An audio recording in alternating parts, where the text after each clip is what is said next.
Mesdames et messieurs, chers invités, c'est un plaisir d'être devant vous ce soir, en tant que président de Politeia, l'association des politistes de l'ICES. Mon message est au nom de la présidence de Politeia, composée de Camille Figueiredo et de moi-même. Nous tenons tout d'abord à remercier toutes les personnes ayant œuvré de près ou de loin à la construction de cette année à Politeia qui s'annonce déjà très prometteuse. En premier lieu, je souhaiterais adresser un mot à l'équipe qui, depuis novembre dernier, a fait preuve d'un dynamisme remarquable ainsi qu'une grande capacité de résilience pour concrétiser tous nos projets. Je tenais à remercier particulièrement ceux qui ont bâti les fondations de cette année, ceux qui ont activement participé à la campagne. Votre aide nous aura été des plus précieuses pour que nous puissions nous présenter devant vous ce soir, cher public. Ensuite, je souhaite remercier vivement les membres de l'administration de l'ICES, sans qui aucun de nos projets n'aurait pu aboutir. Nous sommes extrêmement reconnaissants de la confiance qui nous est accordée ici. J'espère que nous saurons nous montrer à la hauteur des devoirs qui sont désormais les nôtres. Nous sommes avant tout ici au nom de l'ICES et c'est toujours en accord avec les valeurs de notre établissement que nous agirons. Enfin, il convient ultimement de remercier ceux qui ont permis que toutes ces idées, cette équipe, ce programme puissent se réaliser concrètement. Je sais que beaucoup d'entre eux sont parmi nous ce soir et c'est un immense honneur que vous nous faites. J'aimerais donc remercier chaleureusement les électeurs qui nous ont choisis, ainsi que toutes les personnes extérieures qui nous ont, à un moment donné, apporté leur soutien lorsque nous en avions le plus besoin. Sans chacune de ces petites actions, tout ce grand projet qu'est Politeia 2024-2025 n'aurait jamais vu le jour, et pour cela, je vous dis merci. Laissez-moi à présent vous en dire un peu plus sur les objectifs globaux que nous comptons réaliser cette année. Mais avant cela, il faut que je vous rappelle dans quel cadre s'inscrit notre travail, en revenant brièvement à ce qui fonde notre association. La politique est à l'origine l'art de diriger, en vue du bien commun, toutes les activités d'une société, selon les Grecs du 5e siècle avant Jésus-Christ. Pour eux, chaque citoyen avait un devoir civique dans la gestion de la cité et nourrissait un intérêt vif pour les questions politiques. Aujourd'hui, l'intérêt pour la politique décroît en France. Trouver un discours éclairé sur les affaires publiques devient rare, dans un climat marqué par de profonds clivages. Ce contexte reflète une période d'incertitude sur l'avenir de notre pays, rendant difficile l'engagement politique. Par ailleurs, l'attention se porte souvent sur les confrontations théâtrales entre personnalités publiques au détriment des débats d'idées nuancés. C'est donc dans ce contexte et à notre modeste position d'association étudiante de l'ICES que nous comptons apporter notre pierre à l'édifice en œuvrant pour remettre la politique à la place qui lui revient. Notre objectif principal est de promouvoir l'activité politique au sein de l'ICES. Notre mission consiste à être le socle sur lequel pourront s'appuyer aussi bien les néophytes que les plus cultivés dans ce domaine, pour apprendre ou approfondir leurs connaissances dans les affaires publiques. Pour ce faire, nous vous proposerons, à travers tous nos événements, 2 niveaux pour comprendre les enjeux contemporains. Tout d'abord l'échelle locale, notre région, notre pays, mais ensuite l'échelle internationale, les relations entre les États ou alors les problématiques mondiales. La conférence de ce soir s'intéressera donc majoritairement aux enjeux français sur un spectre large, grâce à l'expérience considérable de M. François de Rugy, aux plus hautes fonctions de l'État. Ces objectifs, nous comptons les réaliser grâce aux connaissances que nous offrent nos licences, puisqu'en effet, nous sommes issus de toutes les licences de sciences politiques de l'ICES. Nous sommes des politiciens en devenir, qui rassemblent des points de vue et des visions différentes de la politique. J'espère que nous contribuerons à raviver l'intérêt des ICESiens pour les affaires publiques en leur donnant une éducation politique la plus exemplaire possible. Je pense que vous l'avez compris après ces quelques mots, notre ligne directrice pour cette année est claire: favoriser l'émulation intellectuelle au sein de notre université. Nous avons hâte de partager cette année avec vous, de vous présenter nos projets qui, je l'espère, vous plairont et participeront à enrichir la culture politique de l'ICES. Nous sommes conscients que cette association est très importante au sein de notre établissement. C'est donc avec humilité et reconnaissance que nous allons mener chacun de nos projets, au premier rang desquels la conférence de ce soir. C'est un immense honneur de recevoir parmi nous, pour notre première conférence, en tant qu'invité prestigieux, M. François de Rugy. Je ne monopoliserai pas la parole davantage. Place à la conférence. Je vous remercie de m'avoir écouté.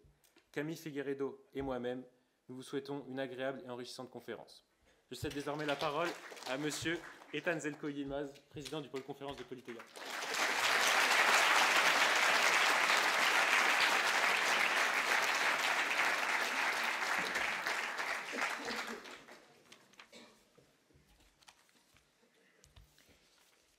Mesdames, Messieurs, chers invités, chers membres du corps professoral, ce soir, j'ai l'immense privilège de vous présenter la toute première conférence organisée par l'équipe Politeia 2024-2025.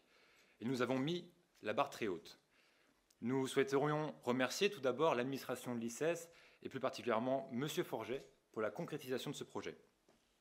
Cette rencontre est une opportunité précieuse pour celles et ceux qui sont plongés au cœur des défis politiques contemporains, qui exigent toutes de comprendre des dynamiques qui existent entre les différentes échelles de gouvernance et d'envisager les réponses possibles face aux mutations que traverse notre société. Les enjeux que nous affronterons en cette fin d'année 2024 et plus largement dans les décennies à venir, qu'il s'agisse de la transition écologique, des inégalités sociales, de la participation citoyenne ou encore du pouvoir d'achat, exigent toute une réflexion et des solutions globales, mais également des actions locales. Permettez-moi ainsi de vous présenter notre invité de ce soir, M. François de Rugy, un homme dont le parcours est un véritable reflet des possibilités qu'offre l'engagement au service de la République et qui illustre par ailleurs la capacité évoluée de responsabilité locale aux plus hautes fonctions de l'État. C'est tout d'abord comme élu entre 2001 et 2008 à la commune de Nantes que vous faites vos armes. Puis vous êtes élu député de la première circonscription de la Loire-Atlantique, en 2007, un mandat, puis deux. Comme député, vous êtes par la suite coprésident du groupe écologiste à l'Assemblée nationale en 2012 et vice-président de l'Assemblée nationale de 2016 à 2017. C'est dans un troisième mandat, enfin, de député que vous rejoignez la majorité présidentielle avant d'être élu président de l'Assemblée nationale. En septembre 2018, vous êtes nommé ministre d'État de la Transition écologique dans un gouvernement d'Édouard Philippe, dans le gouvernement d'Édouard Philippe. Puis après Paris, vous décidez de retourner plus proche de vos électeurs dans les Pays de la Loire, comme président du groupe de la majorité présidentielle au Conseil régional. D'autre part, vous retrouvez celles qui ont eu l'audace de venir animer la scène par leurs questions. Mademoiselle Quignou-Maude, ici présente, ainsi que son homologue Grim Margot, tous deux membres de l'équipe Politeia. De fait, la soirée sera divisée en deux temps. Le premier étant assuré par les questions que Politeia pose exclusivement à M. de Rugy, et un second où un temps d'échange sera possible avec la salle. Ah, je viens de recevoir une notification sur mon téléphone. Si jamais vous avez des questions durant la soirée et que vous voulez les poser à l'équipe Politeia, enfin à M. de Rugy, l'équipe Politeia s'assurera de les poser en ce second temps. Enfin, avant de vous laisser la parole, mesdemoiselles, j'aurai une dernière remarque à faire, en vous demandant de respecter notre invité ainsi que les autres spectateurs dans cette salle, quelle que soit votre opinion. Et enfin, la tradition veut qu'un Icécien sache se tenir. Je vous remercie pour votre écoute et vous demande d'applaudir chaleureusement nos invités de ce soir.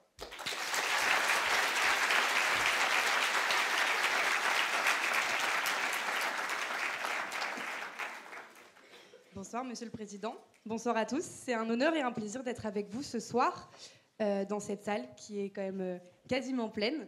C'est une belle réussite et on a hâte d'entendre votre expérience et votre connaissance du monde de la politique. Bonsoir à tous. Bonsoir, Monsieur le Président. Et bonsoir. Bienvenue. Alors, une petite précision quant aux questions. Vous avez pu toute la journée répondre à notre story Instagram sur ICES Politeia. Donc, bien évidemment, nous poserons ces questions à la fin de la conférence. Il y aura également un temps d'échange. Donc, si vous souhaitez avoir le micro pour pouvoir vous adresser directement à Monsieur le Président, ce sera également possible. Je laisse donc la parole à Maude pour débuter cette conférence. Donc, Ethan nous a fait un petit récapitulatif de votre parcours politique.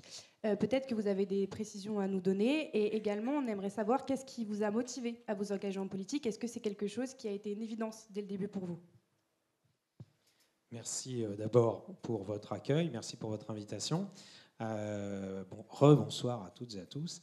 Alors, c'est une question qu'on m'a souvent posée quand j'étais élu à l'Assemblée nationale ou même avant. Qu'est-ce qui a pu motiver l'engagement ?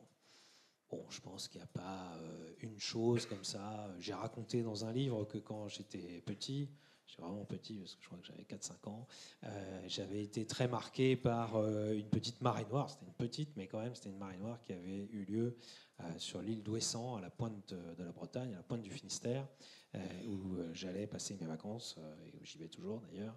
Et la plage où j'avais l'habitude d'aller avait été complètement noyée sous le pétrole, et ça a duré plusieurs années. Donc j'ai dit, c'est peut-être ça qui m'a très petit marqué sur les enjeux écologiques. Bon, évidemment, bon, c'est un peu plus compliqué que ça. C'est sans doute en grande partie l'éducation de mes parents, qui étaient eux-mêmes engagés. Alors non pas en politique au sens, ils n'ont jamais été engagés dans un parti politique, ou en tout cas ils n'ont jamais été très militants de ce point de vue, et ils n'ont jamais été candidats à aucune élection.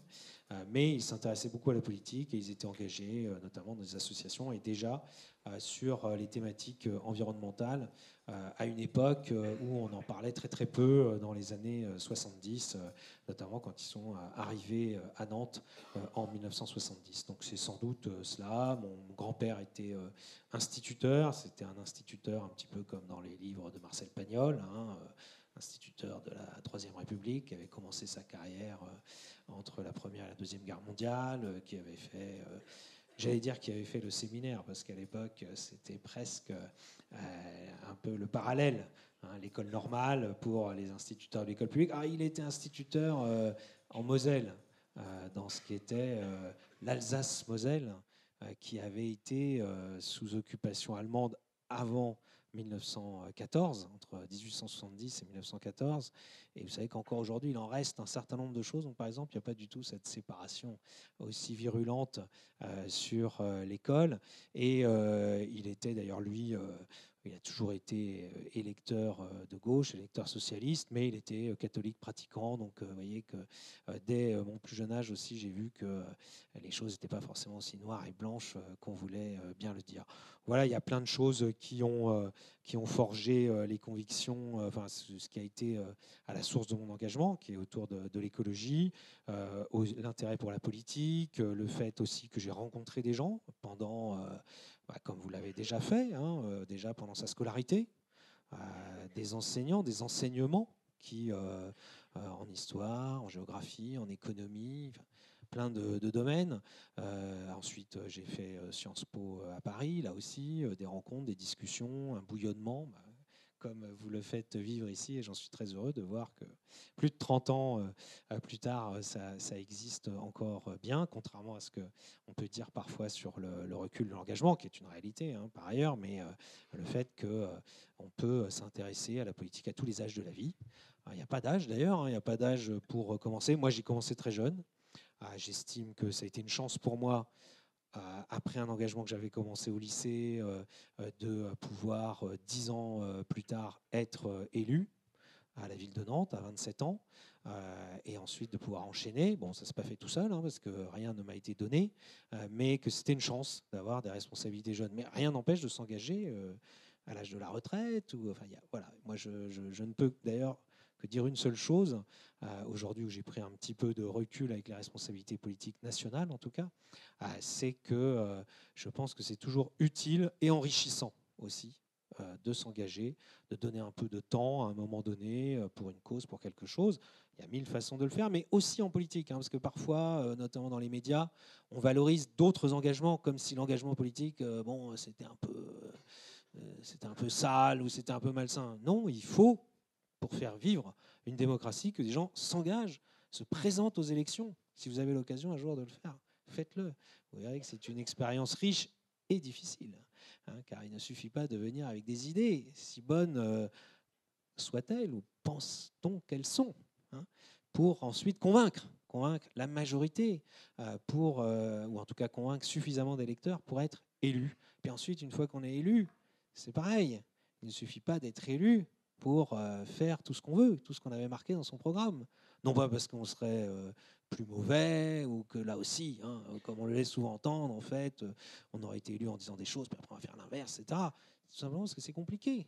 Parce que, heureusement, comme nous sommes en démocratie, on ne peut pas avancer tout droit en écrasant tous ceux qui seraient sur notre passage pour mettre en œuvre des idées. Bon, là, je ne vais pas plus loin parce qu'à partir de l'engagement et à partir de la source de l'engagement, on peut aller très très loin et parler de beaucoup de choses.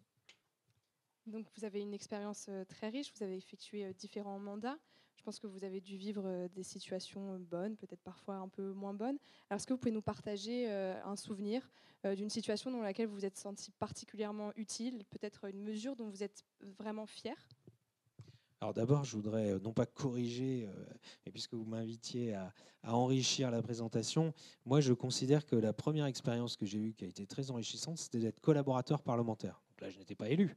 J'avais été candidat aux élections en 1997.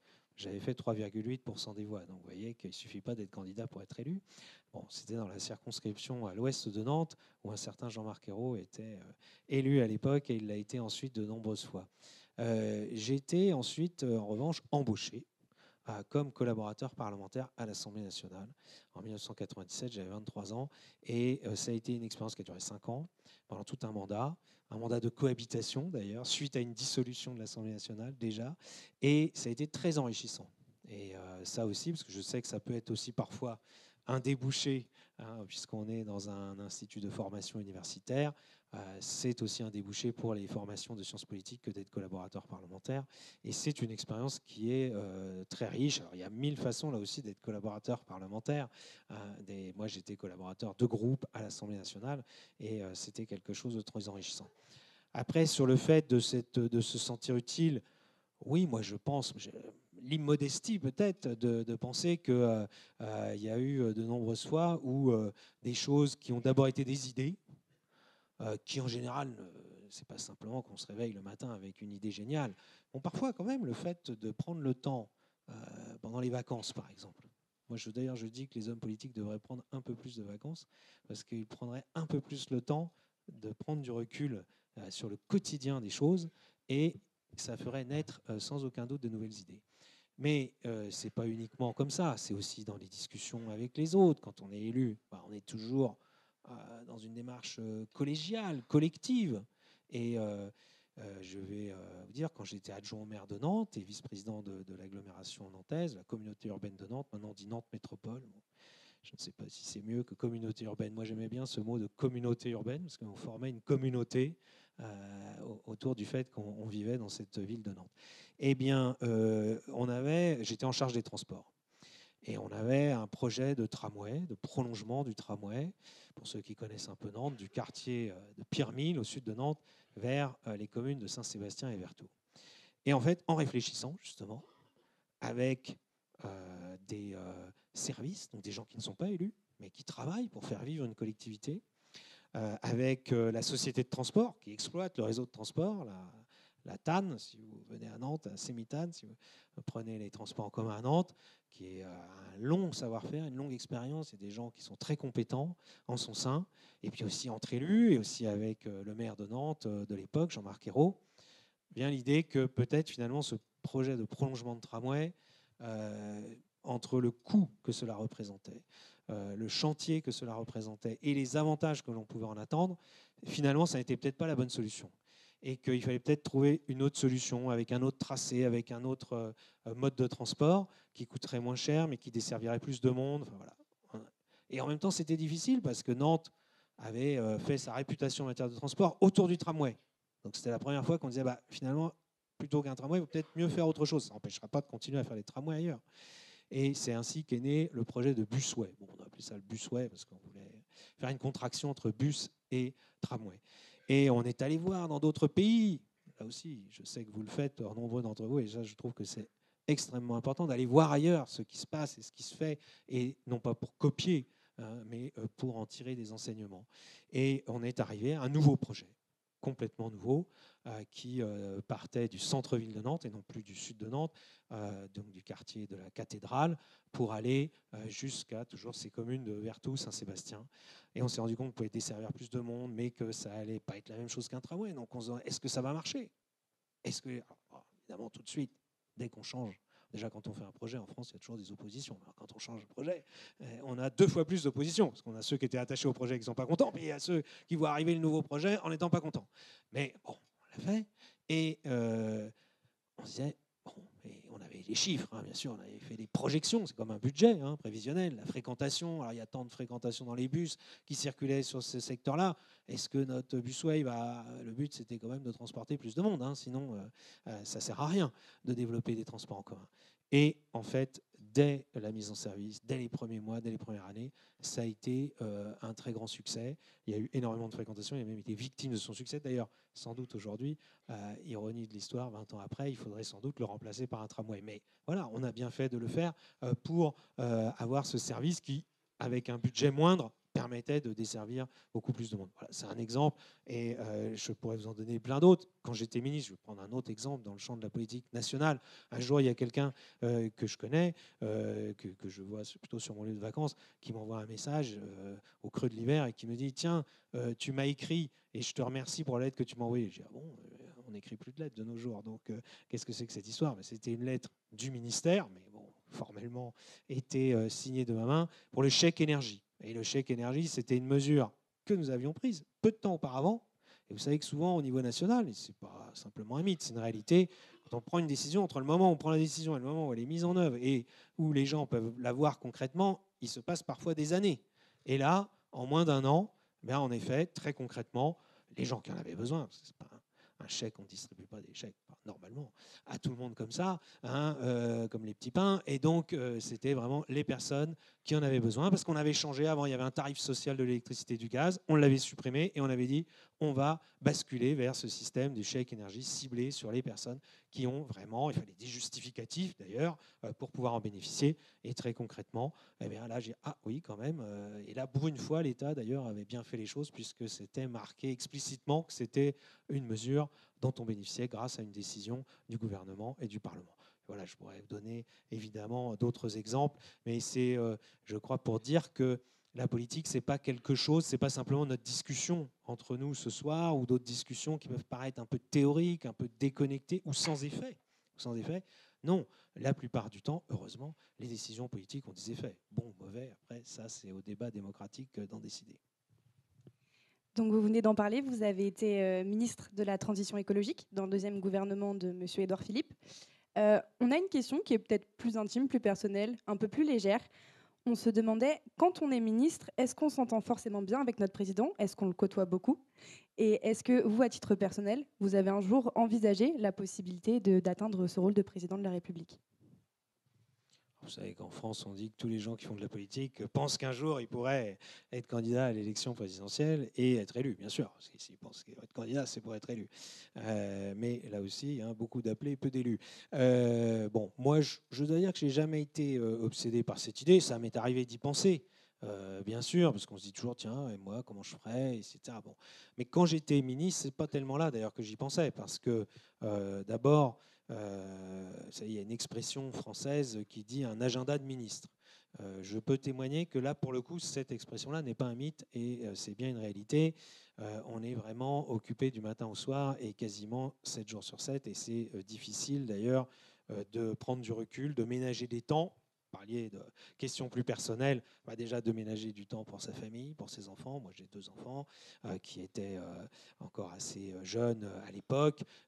Et il ne faut pas se mentir, il y a forcément une forme de sacrifice de la vie familiale, du temps que l'on pourrait passer avec sa famille, avec ses enfants, des loisirs aussi, quand on a un certain niveau de responsabilité politique. Quant à votre question sur le président de la République, il se trouve que Emmanuel Macron, moi je l'ai connu d'abord quand il était ministre de l'économie. Avant qu'il soit ministre de l'économie, il avait une haute fonction au cabinet du président de la République précédent, François Hollande, qui était secrétaire général adjoint de l'Élysée, mais je ne le connaissais pas et je ne l'avais pas croisé dans cette fonction. Moi j'étais député à l'époque. Mais quand il est devenu ministre de l'économie, je l'ai rencontré. Il était d'ailleurs assez soucieux de rencontrer les différents responsables parlementaires. Moi, j'étais président d'un groupe à l'époque. Et on avait plutôt sympathisé. Je l'avais dit d'ailleurs publiquement en disant que c'était plutôt une bonne surprise. Je dis plutôt une bonne surprise parce que, à titre personnel, mais ça, chacun a sa vision, je ne suis pas très favorable au fait qu'il y ait beaucoup de ministres qui ne soient pas élus. En France, ça n'est pas du tout une obligation. Il y a d'autres pays, vous savez qu'en Grande-Bretagne, par exemple, ou en Allemagne, on n'envisage pas qu'un ministre ne soit pas député. Et d'ailleurs, chose aussi qui nous paraît bizarre en France, les ministres restent députés. Ils votent d'ailleurs à l'Assemblée où ils ont été élus. Bon, en France, depuis en tout cas 1958, il y a cette idée qu'on peut être ministre, d'ailleurs sans jamais avoir été élu, ni même candidat à une élection. Et c'était le cas d'Emmanuel Macron. Ce que moi je trouvais un peu dommage, parce que je pense que c'est utile de s'être confronté en quelque sorte au suffrage universel avant d'exercer des responsabilités, a fortiori politiques nationales. Mais j'ai trouvé qu'il avait plutôt pris toute la mesure de sa fonction, il avait fait preuve de dynamisme, etc. Il avait d'ailleurs fait aussi des gaffes, si vous regardez maintenant. Bon, on lui reproche beaucoup de choses, mais au point qu'on a oublié les choses qu'on lui reprochait quand il était ministre. Il avait dit un jour des choses sur des salariés d'une entreprise en Bretagne, et les gens avaient compris qu'il traitait tous les gens d'illettrés, ce qui n'était évidemment pas du tout le cas, mais ça lui avait été reproché. Il y avait des choses comme ça, bon, qui montraient, oui, qu'il avait peut-être pas l'expérience d'un certain nombre de situations auxquelles les élus, qu'ils soient élus nationaux ou locaux, eux, sont plus habitués. Et puis ensuite, il décide de se présenter à l'élection présidentielle, et moi, je décide de le soutenir en 2017, et on a fait sa campagne, etc. Paradoxalement, d'ailleurs, je ne l'ai pas énormément vu pendant la campagne, parce que chacun faisait campagne un peu aux quatre coins de la France. Et ensuite, il devient donc président de la République, et moi, quelques semaines plus tard, je suis élu président de l'Assemblée nationale. J'insiste sur ce mot élu, vous allez croire que c'est une obsession chez moi, mais parce que dans beaucoup de médias, encore aujourd'hui, il est écrit que le président de l'Assemblée nationale est nommé. D'ailleurs, on disait François de Rugy, en échange de son soutien à Emmanuel Macron, a été nommé président de l'Assemblée nationale. Non, président de l'Assemblée nationale, il faut être élu. D'ailleurs, moi, j'ai été élu 3 fois. Élu député d'abord. Ah oui, c'est pas une formalité d'être élu député. Ensuite, élu par les membres de mon groupe qui m'ont choisi avec un vote pour être leur candidat à la présidence de l'Assemblée nationale. Et ensuite, élu par la majorité des députés dès le premier tour. D'ailleurs, je suis le dernier président de l'Assemblée nationale à avoir été élu dès le premier tour à la majorité des suffrages de l'Assemblée nationale. Et je l'ai fréquenté par fonction, parce qu'un président de la République se doit à différents moments de consulter le président de l'Assemblée nationale et ainsi de suite. Mais ce n'est pas au quotidien, parce que l'Assemblée vit sa vie et le président, avec son gouvernement, vit la sienne. Vous savez d'ailleurs qu'il y a une règle en France. On dit que le président de la République n'a pas le droit de venir à l'Assemblée nationale. Alors, ce n'est pas tout à fait vrai. Il n'a pas le droit de venir dans l'hémicycle de l'Assemblée nationale. Et puis, il y a une espèce de frontière symbolique dans les bâtiments de l'Assemblée nationale entre là où il peut aller et là où il ne peut plus aller. Et donc, il ne vient pas à l'Assemblée nationale, évidemment. Et ensuite, il a beaucoup insisté, c'est lui qui a insisté pour que je rentre au gouvernement pour remplacer Nicolas Hulot qui avait démissionné. Moi, je ne le souhaitais pas au départ parce que j'étais président de l'Assemblée nationale. J'avais engagé de nombreux chantiers en plus de transformation de l'Assemblée que je voulais poursuivre. Mais c'est vrai que l'écologie, c'est à la source de mon engagement. Donc, l'opportunité d'être ministre de l'écologie était quelque chose qui m'intéressait beaucoup. Et donc, j'ai accepté. Et donc, je l'ai vu, alors là, beaucoup plus, puisque déjà, là aussi, par fonction, tous les mercredis, le Conseil des ministres, et j'étais en plus assis à sa droite, etc. Après, contrairement à ce qui a été dit par de nombreux médias, mais aussi par des ministres d'ailleurs, moi, je ne l'ai pas trouvé très interventionniste, c'est-à-dire qu'il n'était pas du style à appeler tous les 4 matins, il faut faire ci, il faut faire ça, il ne faut pas faire ci, il ne faut pas faire ça. On m'a toujours laissé faire, on avait des échanges, ce qui est normal. Un ministre ne décide pas tout seul dans son coin de ce qu'il faut faire. Et j'avais aussi beaucoup d'échanges avec le Premier ministre, Édouard Philippe, plus d'ailleurs, c'est normal. Les ministres ont plus d'échanges avec le Premier ministre. Et puis après, j'ai continué à voir, mais évidemment un peu moins, c'est logique dans cette fonction. Et donc oui, j'ai vu des qualités et des défauts, bien sûr. Je ne vais pas dire qu'une personne, c'est comme moi, je n'ai pas que des qualités. Donc il a des qualités qui sont indéniables, d'être à la fois toujours prêt à se remettre en question sur un certain nombre de points de vue, à vouloir faire le tour d'une question avant de prendre une décision, à être curieux, à être à l'écoute. Je sais que beaucoup de gens pensent qu'il est arrogant. Moi, je l'ai toujours vu à l'écoute de qui que ce soit. Je pense que s'il était là, il serait à votre écoute, comme il était à mon écoute quand j'étais ministre, ainsi de suite. Ça n'empêche pas qu'il prend sa décision sans forcément suivre. Et heureusement. Il vaut mieux prendre une décision sans suivre l'avis du dernier qui a parlé. Ou alors il faut toujours être le dernier. Mais donc, bien sûr, ça, mais comme ses prédécesseurs, j'en ai connu d'autres. J'ai connu François Hollande, président de la République. J'ai connu Nicolas Sarkozy, président de la République. En tant que député, j'étais moins proche parce que je n'étais pas ministre, mais je sais bien qu'ils avaient aussi cette capacité à prendre leurs décisions à un moment donné sans forcément plaire à tout le monde. C'est bien normal. Puis bon, il a évidemment des défauts. Par exemple, un qui a pu se voir peut-être ces dernières semaines, il prend beaucoup son temps pour les décisions de nomination de personnes. Et donc, les choix des personnes. Et je l'ai vu dans plein de domaines. Parfois, des postes sont restés vacants pendant des mois parce qu'ils hésitaient sur la personne qui va être nommée. Et ça, je pense que ça n'est pas une qualité. Merci.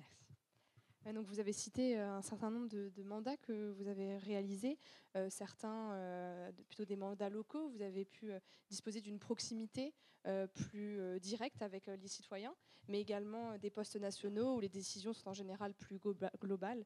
Alors parmi tous ces mandats, y en a-t-il eu un où vous avez ressenti pouvoir agir plus efficacement au service des citoyens et de la cause que vous soutenez ? Oui, c'est sûr que le mandat local, notamment le mandat à l'échelle d'une commune.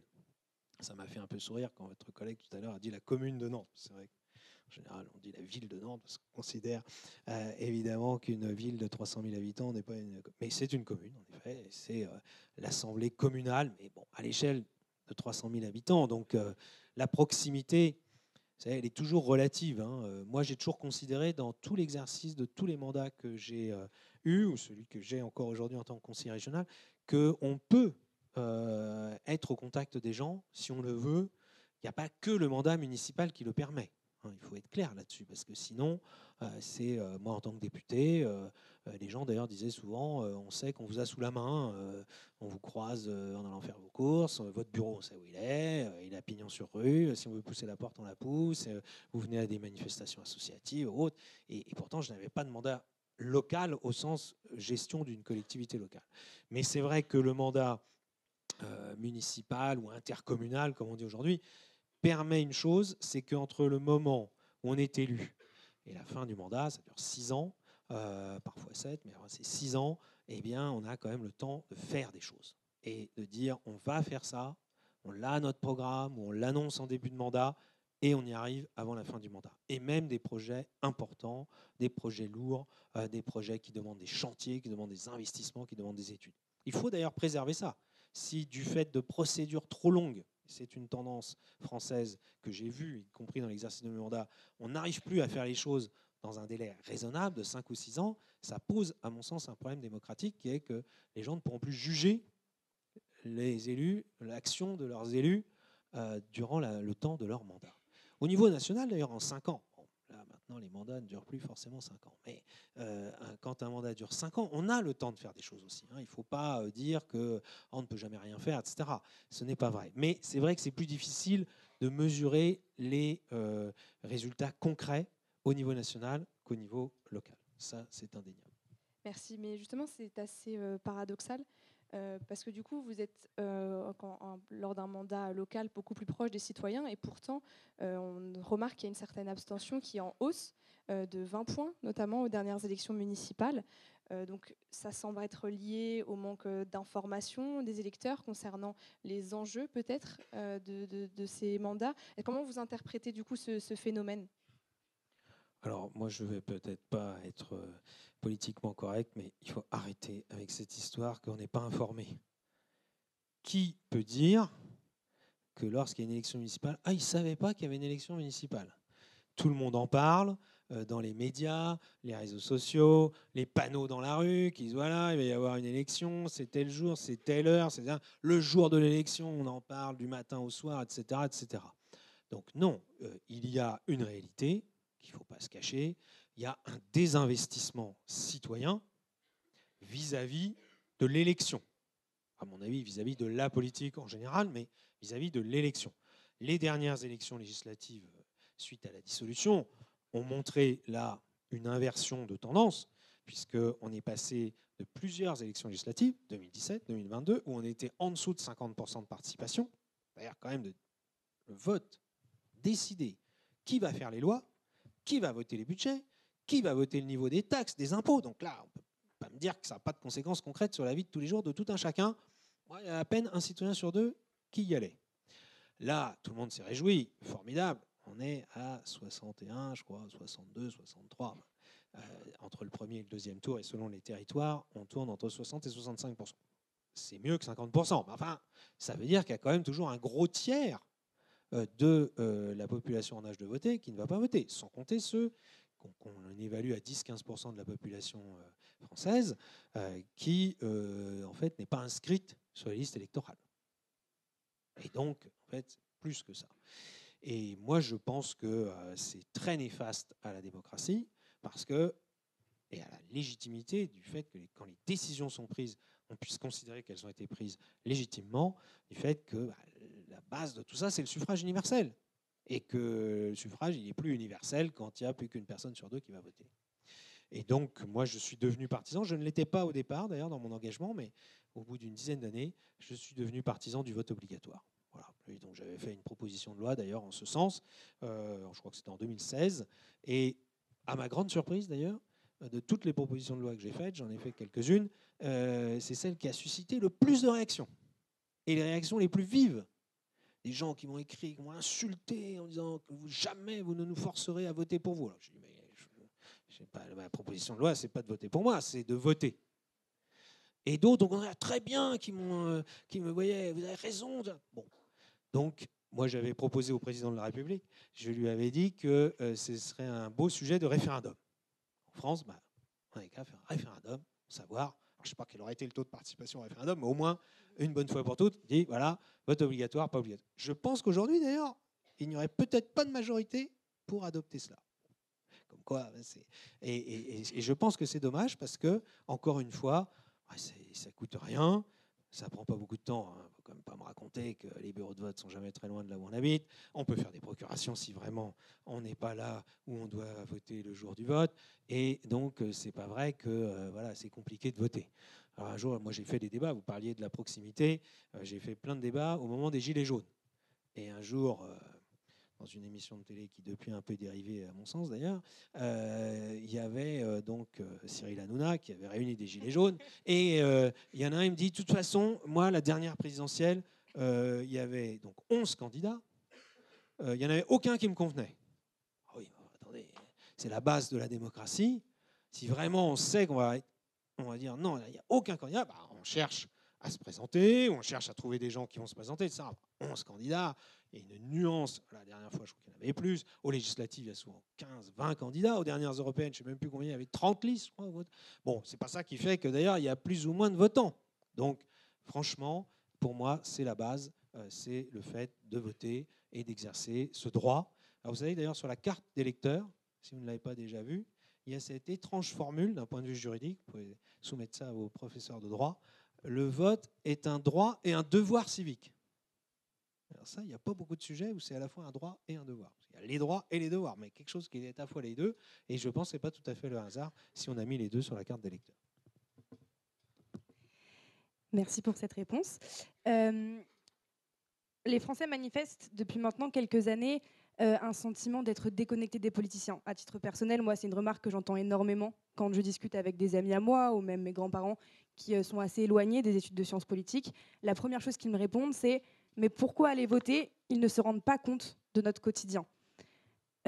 Comment on fait pour effacer ce fossé qui semble s'accroître entre les électeurs et leurs représentants ? Moi, je pense que ce qu'il y a de plus difficile à déconstruire, maintenant on dit qu'il faut déconstruire certaines choses, c'est les mythes.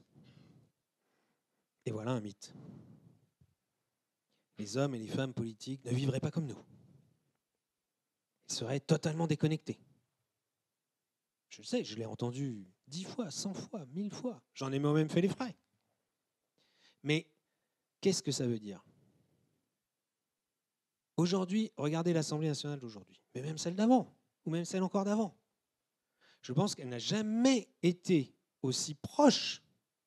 Je ne dis pas, évidemment, ce n'est pas une photographie, il y a 577 députés, et on est 67 millions en France. Allez, 45 millions ou 47 millions d'électeurs. Bien sûr, on ne va pas retrouver exactement les 47 millions de nuances avec 577 députés. Mais enfin, je peux vous dire que des nuances, il y en a. Il y en a bien sûr sur les idées. Mais au-delà des idées, si le problème, ce n'est pas les idées, il y en a tous les âges.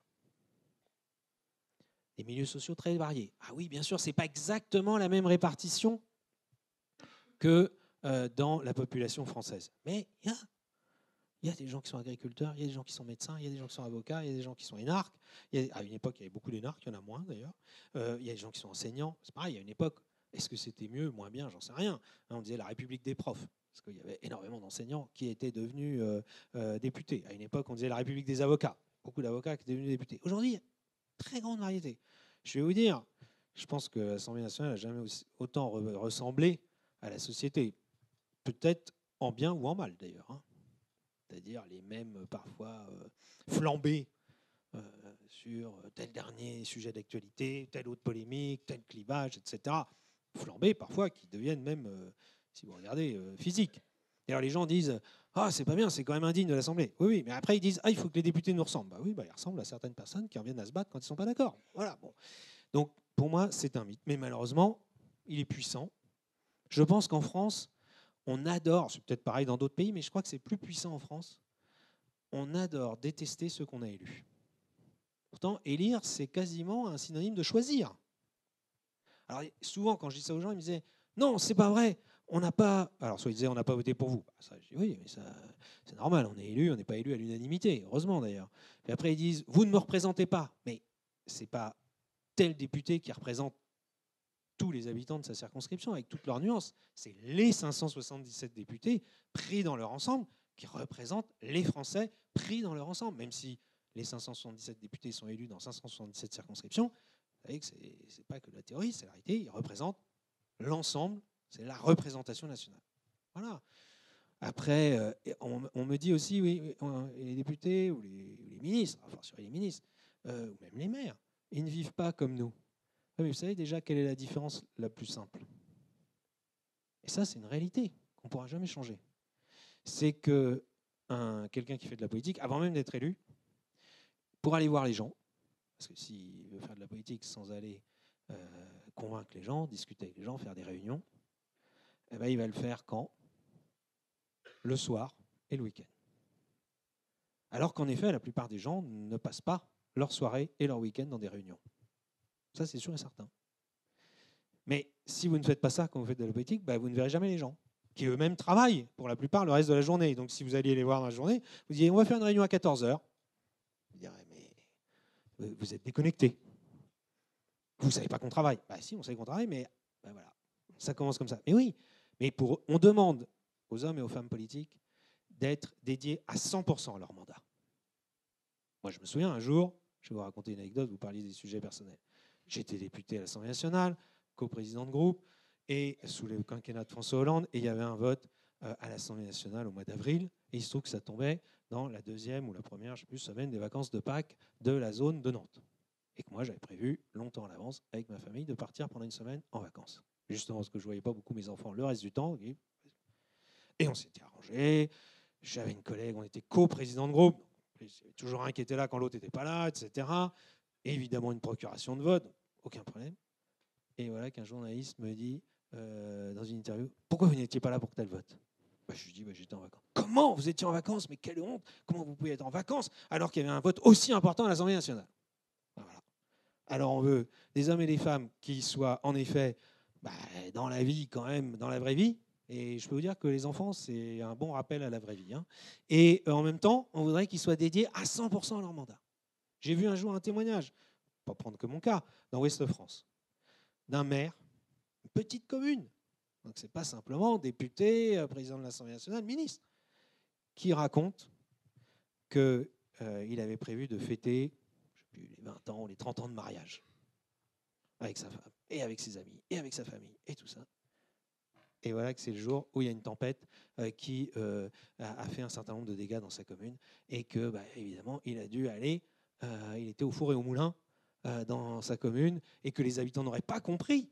Et dit, ah non, moi je fête les 20 ans de mariage, je reviendrai dans une semaine, ou je reviendrai lundi, c'est dimanche. Ah oui, non, mais là, on a des dégâts qui sont arrivés vendredi. Voilà. Donc, et donc les autres, dans sa famille, dis donc, t'es vraiment pas comme nous, t'es déconnecté, hein, t'es déconnecté de la vraie vie. Voilà. Donc, c'est pas facile, ça veut pas dire qu'il n'y a jamais de moment où on peut s'arrêter, jamais. Mais voilà, et cette contradiction-là, d'un côté, l'aspiration à avoir des gens qui mèneraient exactement la même vie, sachant que, on va faire un petit sondage dans la salle, qu'est-ce que c'est la vie des Français? 1000 vies. Hein, c'est normal. Mais en plus, on leur demande d'être consacrés à 100%. Et en tout cas, d'être disponibles Ça, c'est le premier critère qu'on demande d'un élu, c'est d'être disponible. Et donc, pour être disponible, il ne peut pas, de fait, mener, en effet, la vie que mènerait quelqu'un qui n'a pas de responsabilité politique. Je vais vous dire même, allez, je continue, je vais encore m'étendre, je vais le nommer Carlos Tavares, qui est aujourd'hui PDG d'un des plus grands groupes mondiaux de l'automobile. À l'époque, il était PDG du groupe PSA, c'était déjà pas mal. Et il était à la même table que moi, à un dîner. Le président de la République était invité, le ministre était invité, l'Association européenne des constructeurs automobiles. Et donc on y va, on discute à table, et il dit « Ah, de toute façon, les politiques, vraiment, arrêtez pas de critiquer les politiques dans tous les sens, prennent pas les bonnes décisions, patati patata. » Puis à un moment donné, quelqu'un lui dit, c'est pas moi, quelqu'un lui dit à table « Oui, mais vous, est-ce que vous aimeriez faire de la politique ?» Alors, monsieur Tavares, est-ce que vous seriez prêt à faire de la politique ? Oh, oui, non, non, jamais de la vie. Jamais de la vie. Quand je vois la vie que vous menez, être critiqué du matin au soir dans les médias, être pris à partie pour ce que vous gagnez en plus. Vous savez ce que gagne monsieur Tavares. Et il dit, moi je reconnais, moi quand même, si je décide de partir en week-end, PDG d'un groupe mondial de l'automobile, si je décide de partir 2 semaines en vacances et que je dis à mes équipes de ne pas me déranger, on ne me dérange pas. Voilà. Donc oui, c'est des témoignages divers et variés. Je vous aurais sans doute pas convaincu plus, ou vous n'arriverez pas à convaincre plus que moi une personne qui aura. De toute façon, ils sont déconnectés, parce que c'est un prétexte aussi pour ne pas se connecter à la vie citoyenne, en réalité. Justement, j'allais rebondir. Peut-être que finalement, on peut se poser une question sans forcément nommer de responsable ou de blâmer qui que ce soit. Est-ce qu'il n'y aurait pas un manque d'éducation aussi sur ce que c'est qu'être politicien, sur ce que c'est qu'être député ? Par exemple, alors je ne sais pas Margot ce que tu en penses, mais quand on voit qu'on a du droit constitutionnel parce que nous, on s'est dirigé vers ces matières aujourd'hui et vers ce monde, c'est étonnant de se dire que c'est des choses qui ne sont pas du tout instituées aux élèves et aux étudiants, par exemple au lycée. C'est vrai que même, je fais référence au cours de MC, d'éducation morale et civique, qui en théorie s'apparente plutôt bien, mais c'est vrai qu'en pratique, on n'y apprend pas grand-chose. Au lycée, en tout cas, on y était il n'y a pas très longtemps, et c'est vrai que c'est le sentiment que j'ai perçu. Donc, est-ce que c'est vrai qu'on ne pourrait pas déjà plus tôt dans les études, même pour tous les étudiants, tous les jeunes, essayer de mieux former, de plus former ? Oui, sans doute. Il faudrait comparer. Vous savez, je pense que moi, quand j'étais au collège, il y avait déjà de l'instruction civique, mais il n'y en avait pas moins ou pas plus qu'aujourd'hui. Je peux comparer puisque mon fils est au collège. Donc, je pense que là aussi, c'est aussi une volonté de toucher un chacun, d'abord, s'informer. Et il y a le travail des médias. Et là, moi, je me permets aussi de le dire comme je le pense. Je lis les journaux depuis que je suis tout petit et je continue. Mais il y a un énorme problème, à mon sens, de présentation. Je ne dis même pas d'éducation. Pour moi, les médias ne sont pas là pour éduquer leurs lecteurs ou leurs auditeurs ou leurs téléspectateurs. Certains le pensent et ne se gênent pas pour essayer de le faire, d'ailleurs. Mais en revanche, ils devraient être là pour informer et notamment ne pas rester à la première impression. Ah, j'ai vu un tel dans sa voiture avec chauffeur et il a foncé et puis voilà, c'est bien les politiques qui sont déconnectés, il nous a doublés, tout ça, ceci, cela. Bon. Et ils ont un logement de fonction et ils ont tel avantage et ils ont ceci, ils ont cela, et à quoi ça sert, hein, ils ont qu'à vivre comme nous et pourquoi ils ne sont pas payés au SMIC et ainsi de suite. Bon. Et puis en plus, il y a des politiques qui alimentent ça. Bon. Mais la réalité, c'est que s'ils faisaient leur travail d'information, et c'est leur mission, c'est pas de faire de la politique à eux, normalement, c'est de faire de l'information. Bah, c'est de prendre un peu de recul et de dire, mais oui, mais attendez, vous savez, voilà pourquoi. Après, vous pouvez dire, non, c'est bien, c'est pas bien, mais voilà pourquoi telle et telle chose existe. Voilà pourquoi les choses se font de telle ou telle façon. Combien de fois j'entends des ânneries sur l'Assemblée nationale ? Je vous disais tout à l'heure, président de l'Assemblée nationale qui est nommé par le président de la République. C'est pas compliqué, il suffit d'ouvrir la Constitution et puis le règlement, puis de nos jours, il n'y a même plus besoin de l'ouvrir, il suffit d'aller sur Internet, de regarder, et puis voilà, c'est écrit noir sur blanc, et ainsi de suite. Mais ça, ce travail-là n'est plus fait parce que beaucoup de médias préfèrent aller dans le sens du vent. Et comme ils voient que le sens du vent, c'est de cracher sur les politiques, eh bien, ils y vont dans le même sens au lieu de faire leur travail d'explication. Voilà, mais après, chacun, il y a 1000 raisons de penser que les politiques ne sont pas à la hauteur, et ceci et cela. Hein. Mais si vous discutez, si vous lancez la discussion avec des amis, avec la famille, avec ceci, vous verrez que tout le monde n'a pas la même idée quand il dit telle politique n'est pas à la même hauteur. Elle n'est pas à la hauteur. Il y en a un qui trouvera qu'il ne prend pas des décisions assez courageuses, d'autres au contraire, mais pourquoi on veut nous imposer ça alors qu'on ne l'a pas voulu, et ainsi de suite. Voilà, c'est la vie. Il y a plein d'opinions. Mais qu'après, chacun participe au fait de trancher. Et ça s'appelle l'élection. Merci beaucoup. Justement, je vais revenir sur les médias. On entend énormément parler du fait que notre démocratie est malade, notamment dans les médias, justement. À votre avis, qu'est-ce qui pousse certains à utiliser ce terme pour qualifier notre modèle politique actuel? Et quelles en seraient les solutions pour essayer de remanier ça? Dire quel terme? Excusez-moi, je pense. Le fait de dire que notre démocratie est malade. Ah oui. Oui, moi je pense qu'elle l'est d'ailleurs, hein, mais pour moi elle est malade de ce désinvestissement.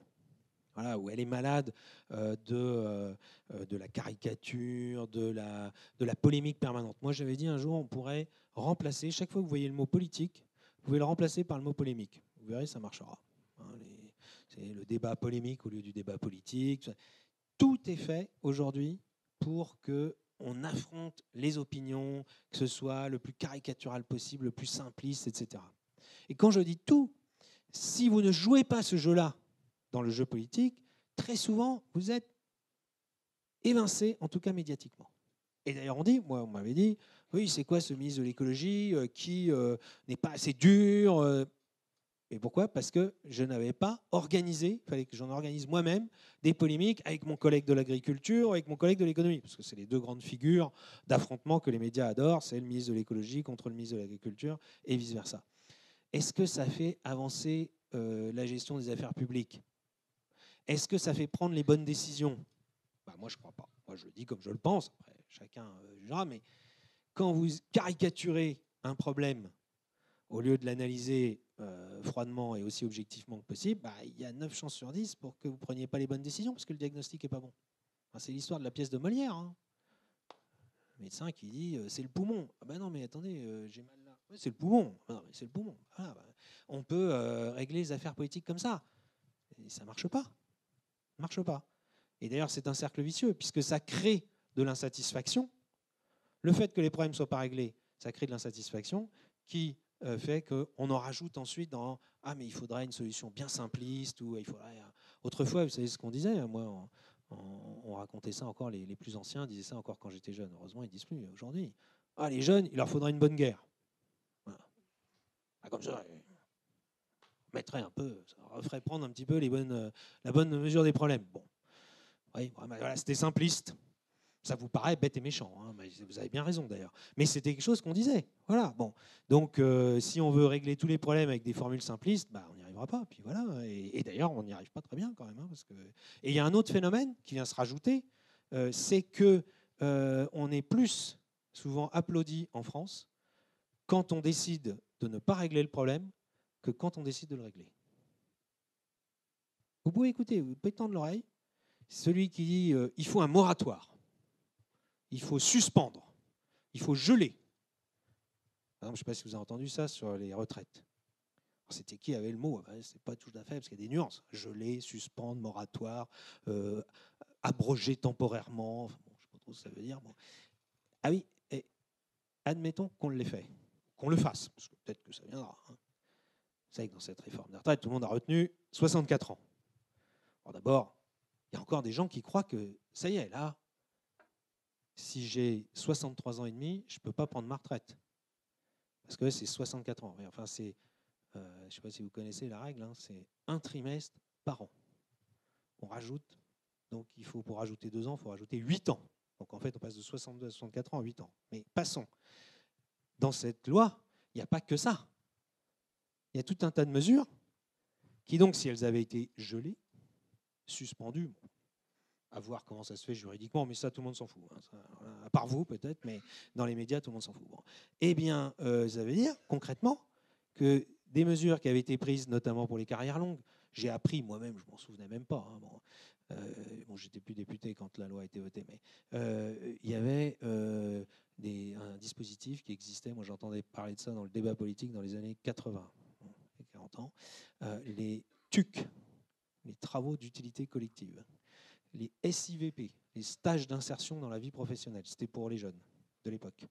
Eh bien, ça n'avait jamais été compté dans le calcul des retraites. Et depuis la réforme, c'est intégré. Ces gens, ils faisaient 2 ans, hein, souvent, de ces contrats-là. Donc, c'était 2 ans de cotisation en plus. Vous gelez, vous gelez ça. Donc quelqu'un qui dit tiens, ben, je vais partir à la retraite moi à la fin de l'année parce qu'on m'a dit que dans mon calcul, on intégrait les trucs que j'ai fait il y a 30 ans ou il y a 40 ans. Eh bien, ah ben non, vous voyez. Et ça, ah ben non, ça, c'est balayé parce que c'est est-ce qu'il faut abroger, suspendre cette forme.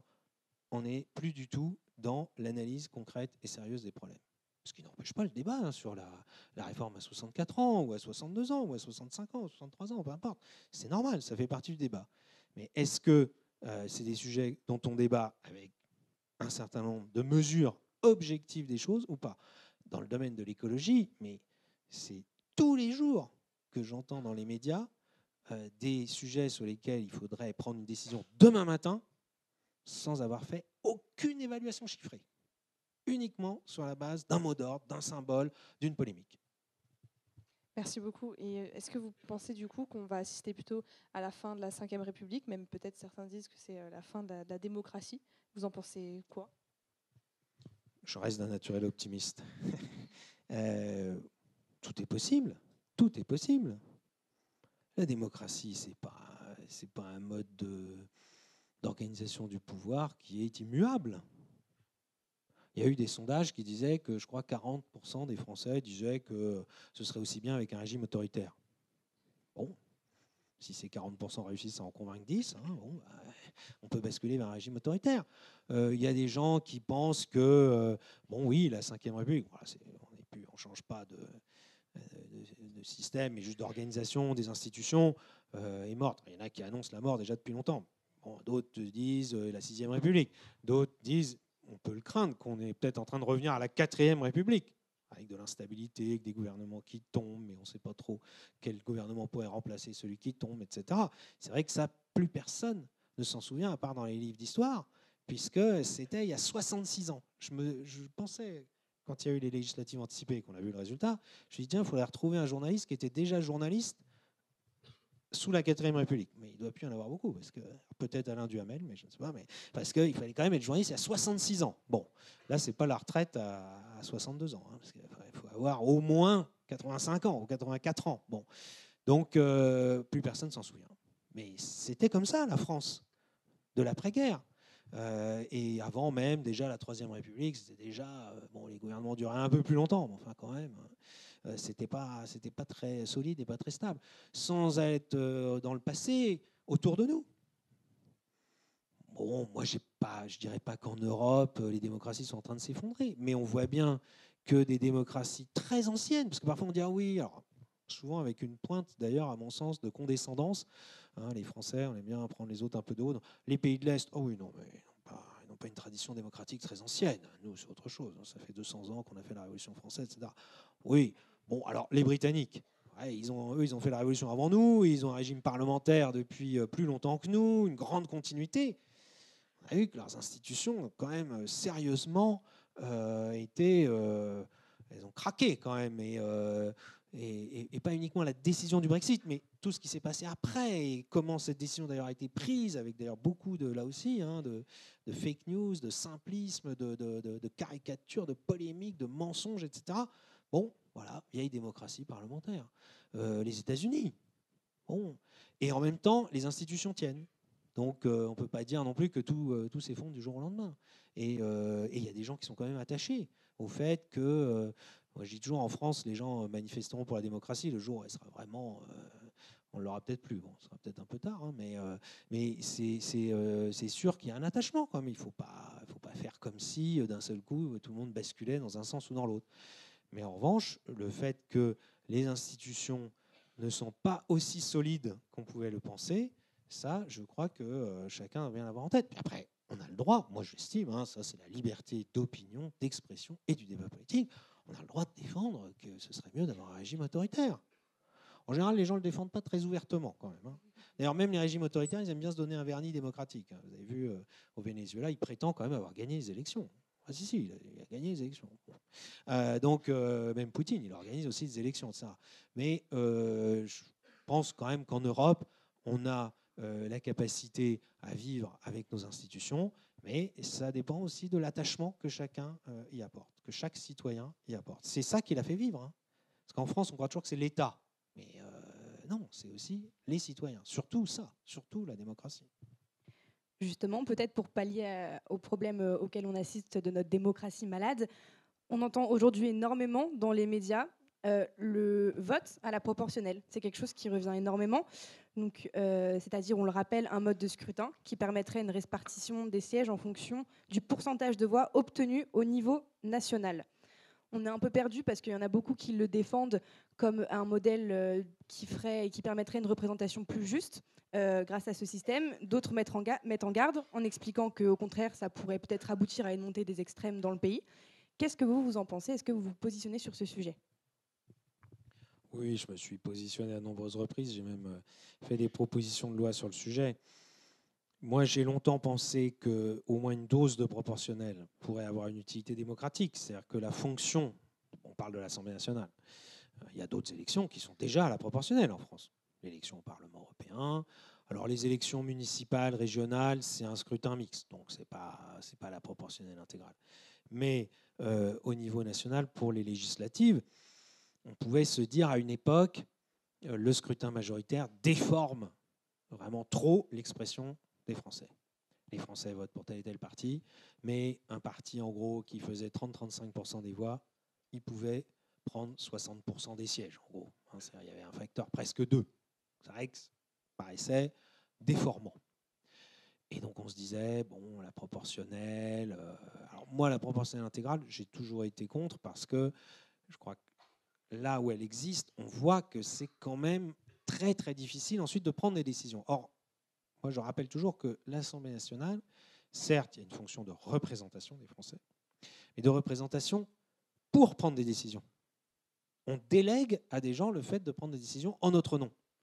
Ce n'est pas que pour débattre. Si c'est débattre, voilà, quand j'étais président de l'Assemblée nationale, député qui me disait c'est le débat. Oui, mais ce n'est pas débattre pour débattre, c'est débattre pour décider. Et il ne faut pas décider sans débattre, parce que ça, ce ne serait pas démocratique, mais débattre sans décider, pour moi, ça n'est pas non plus démocratique.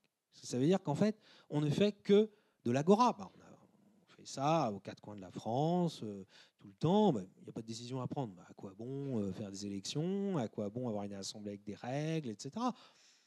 C'est débattre pour décider. Et donc, si on a un mode de scrutin qui conduit mécaniquement, parce que la proportionnelle intégrale, on sait que ça conduit mécaniquement à ce qu'il n'y ait pas de majorité qui sorte. C'est-à-dire qu'on ne demande pas aux Français de former une majorité. On leur dit juste, c'est pour ça qu'il n'y a qu'un seul tour. Voilà, vous choisissez parmi toute la palette. Et puis ensuite, les députés vont s'entendre pour décider.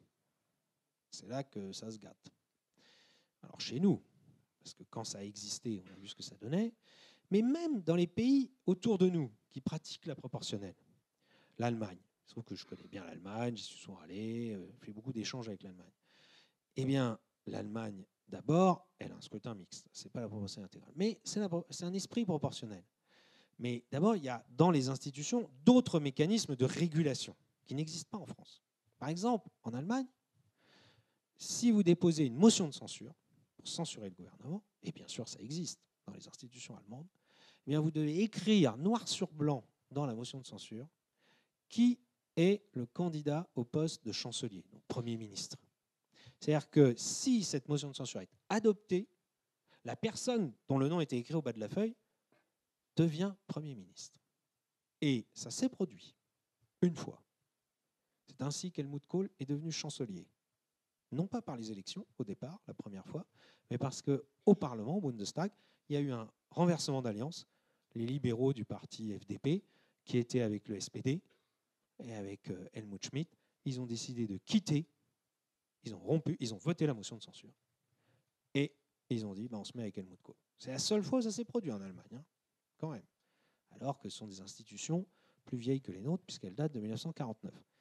Et en France, vous imaginez ça? Moi, j'avais dit, je disais aux collègues députés, je dis, vous mettez une motion de censure. Alors, d'abord, dites-nous qui serait votre candidat au poste de Premier ministre. Vous avez vu qu'il y a des courants politiques, ils revendiquaient de gouverner, mais ils ont mis 2 semaines avant de dire qu'il serait le nom. Ils en ont usé je ne sais pas combien, et ils sont allés chercher dans les services de la ville de Paris. Je vous ai dit tout à l'heure ce que je pensais. Donc c'était avant de parler de ça, des gens qui étaient non élus. Mais passons. admettons qu'il vote une motion de censure demain, enfin, qu'il dépose une motion de censure, il devrait mettre le nom. Et elle serait votée, cette motion de censure, par toutes les oppositions coalisées d'opinion. Ça veut dire qu'ils se mettraient d'accord. Ça régulerait les choses. Mais en France, ça n'existe pas. En France, vous votez une motion de censure et puis après moi, le déluge. Après, on voit ce qui se passe. Bon. Alors, bizarrement, en France, il n'y a jamais eu pas eu de motion de censure récemment votée. Il y en a une fois, en 62, on l'a oublié d'ailleurs. La seule fois que ça a été voté en France, c'était, avec une majorité, c'était sous la présidence de De Gaulle. 4 ans seulement après son élection. 4 ans seulement. Et Pompidou était Premier ministre. Et il a dit, bon, allez, hop, moi, j'en ai rien à faire, je renomme Pompidou, et on va aux législatives. Il a fait les législatives anticipées, il a gagné. Donc, voilà. Mais là, vous voyez maintenant. Donc, il faut quand même penser à ça. Vous savez que, et ça m'amène à une réflexion qui, à mon avis, pourrait faire l'objet de travaux pour vous, c'est qu'en France, on pense toujours à réformer les institutions par un aspect. On l'a fait, hein, d'ailleurs. On a, par exemple, supprimé le cumul des mandats. On a mis des mesures comme ça. À chaque fois, on traite un aspect. Et on ne regarde pas les choses dans leur interaction. Je ne dis pas qu'il faut tout changer. Je dis que quand on change une chose, ça a des conséquences sur d'autres choses. Donc si on change le mode de scrutin, en fait, il faudrait réfléchir aux mécanismes autour. Mais bien sûr, on ne le fera pas. D'ailleurs, on peut changer le mode de scrutin par une simple loi, alors que pour les mécanismes dont je parle, il faut changer la Constitution. Et les gens qui seraient peut-être d'accord pour se mettre d'accord sur la loi, ils ne seront sûrement plus d'accord pour se mettre d'accord sur la Constitution.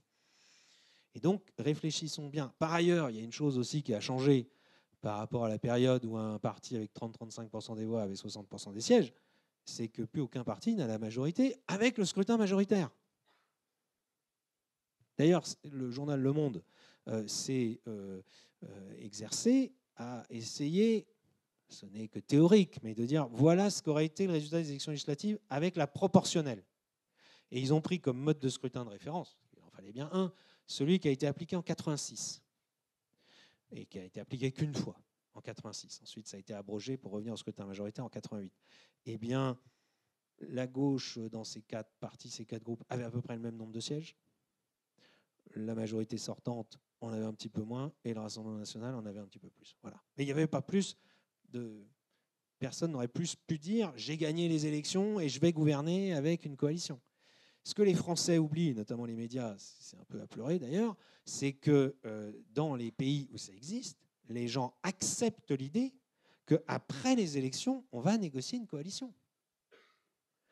Moi, j'étais membre des Verts pendant 17 ans, entre 1997 et 18 ans, et 2015.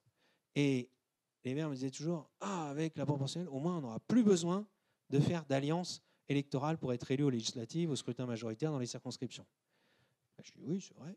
Encore qu'il faut quand même faire suffisamment de voix pour avoir des élus. En France, on met un seuil à 5%. Bon. Mais après, il faudra bien s'allier. Parce que si vous allez dire pendant toutes les élections, ah non, moi je ne m'allierai jamais avec X, Y et Z.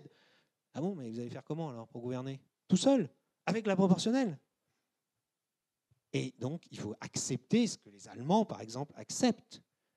Les Allemands, ils acceptent, là, je ne sais pas si vous le savez, le gouvernement actuel. C'est les Verts, les sociodémocrates, les libéraux. Attention, les libéraux en Allemagne, c'est pas Macron, hein, je veux dire, c'est beaucoup plus libéraux. En plus, ils sont devenus en partie anti-européens, alors que les Verts et les sociodémocrates sont très pro-européens. Il y en a, les Verts, qui sont très anti-nucléaires, les libéraux sont très pro-nucléaires. Déjà, en France, les Verts, ils ont déjà du mal à envisager de s'allier avec le PS. Pourtant, les sociodémocrates allemands, en France, ils diraient « Oh là là, c'est horrible, ils sont à droite. » Bon. Et en plus, ils s'allient avec les libéraux. Mais avant les élections, ils avaient envisagé, les Verts allemands, de s'allier avec les chrétiens démocrates. Vous savez qu'avec le Parti conservateur. Vous imaginez en France, les Verts envisager de s'allier avec LR, de Wauquiez. Hey, mais si on est à la proportionnelle, il faut envisager ça. Si vous n'envisagez pas ça, ça veut dire que vous vous condamnez à ce que le pays soit bloqué. Ce qui arrive d'ailleurs dans des pays qui fonctionnent à la proportionnelle, comme nos voisins belges, par exemple. Et qu'on ne me dise pas « Oh, bah, la Belgique, 500 jours sans gouvernement, c'est pas gênant, patati patata. » D'abord, la Belgique, ils acceptent que le gouvernement expédiant les affaires courantes les expédie pendant 500 jours. En France, 60 jours, ça a déjà été considéré comme une atteinte grave à la démocratie. Mais 500 jours, ils prennent des décisions. Parce que pendant 500 jours, vous ne pouvez pas ne pas prendre de décision. Vous votez un budget, etc. Il faut accepter ça. Mais par ailleurs, regardez aussi les problèmes en Belgique. Est-ce qu'ils sont mieux traités qu'en France, ou qu'en Allemagne, ou qu'en Espagne, ou ailleurs? Non. C'est un peu la France Empire, en tout cas côté wallon. Donc, objectivement, il faut quand même avoir tout ça en tête avant de considérer que changer le mode de scrutin change. Après, on peut avoir une position de principe, mais il faut en assumer les conséquences. Merci beaucoup. Peut-être avant de passer aux questions du public, on va faire des questions de conclusion parce que l'heure tourne. Peut-être question encore un peu personnelle. Quelle lecture est-ce que vous recommanderiez pour un jeune esprit qui souhaite faire de la politique, peu importe l'opinion du livre? Quelle lecture recommanderiez-vous pour un jeune esprit qui souhaite faire de la politique, peu importe l'opinion du livre? Peu importe l'opinion. Vous savez que pendant longtemps, le conseil, c'était de lire Machiavel, Le Prince de Machiavel. C'est vrai que c'est plein d'enseignements d'ailleurs. On est souvent frappé de voir à quel point c'est quand même un éternel recommencement. Le Prince, par exemple, qui voyant qu'il est un peu en difficulté, va désigner quelqu'un à la vindicte populaire et va organiser, bon, c'est plus violent qu'aujourd'hui, hein, le fait de lui couper la tête sur la place publique, c'est lui qui a fauté. Bon, le bouc émissaire, hein, c'est quelque chose qui a traversé tous les régimes politiques et médiatiques. Mais bon, ce serait... non, ça peut être un conseil de lecture, mais moi je pense que ce qui peut être utile, c'est alors soit de lire, bon, c'est mon tropisme à moi, mais c'est de lire des livres d'histoire, parce que moi je pense que l'histoire politique, elle est quand même instructive, non pas que les choses se répètent à l'identique, mais elle peut être riche d'enseignements. Et pour croiser entre l'histoire et des personnalités, de lire des biographies politiques. Et justement, de les lire, quelles que soient ses opinions. Alors des biographies qui ne soient pas des hagiographies, parce que bon, c'est pour dire il est génial, tout était formidable, bon, c'est pas très intéressant. Justement, de voir que les personnes confrontées à des problèmes, etc., bon, comment ils ont pu agir, comment ils ont pu, à tel et tel moment, progresser, tel et tel moment, au contraire, soit régresser, soit abandonner le pouvoir. Et vous avez des exemples multiples. Bien sûr, en France, enfin, moi, quand j'étais... même avant votre âge, j'adorais regarder.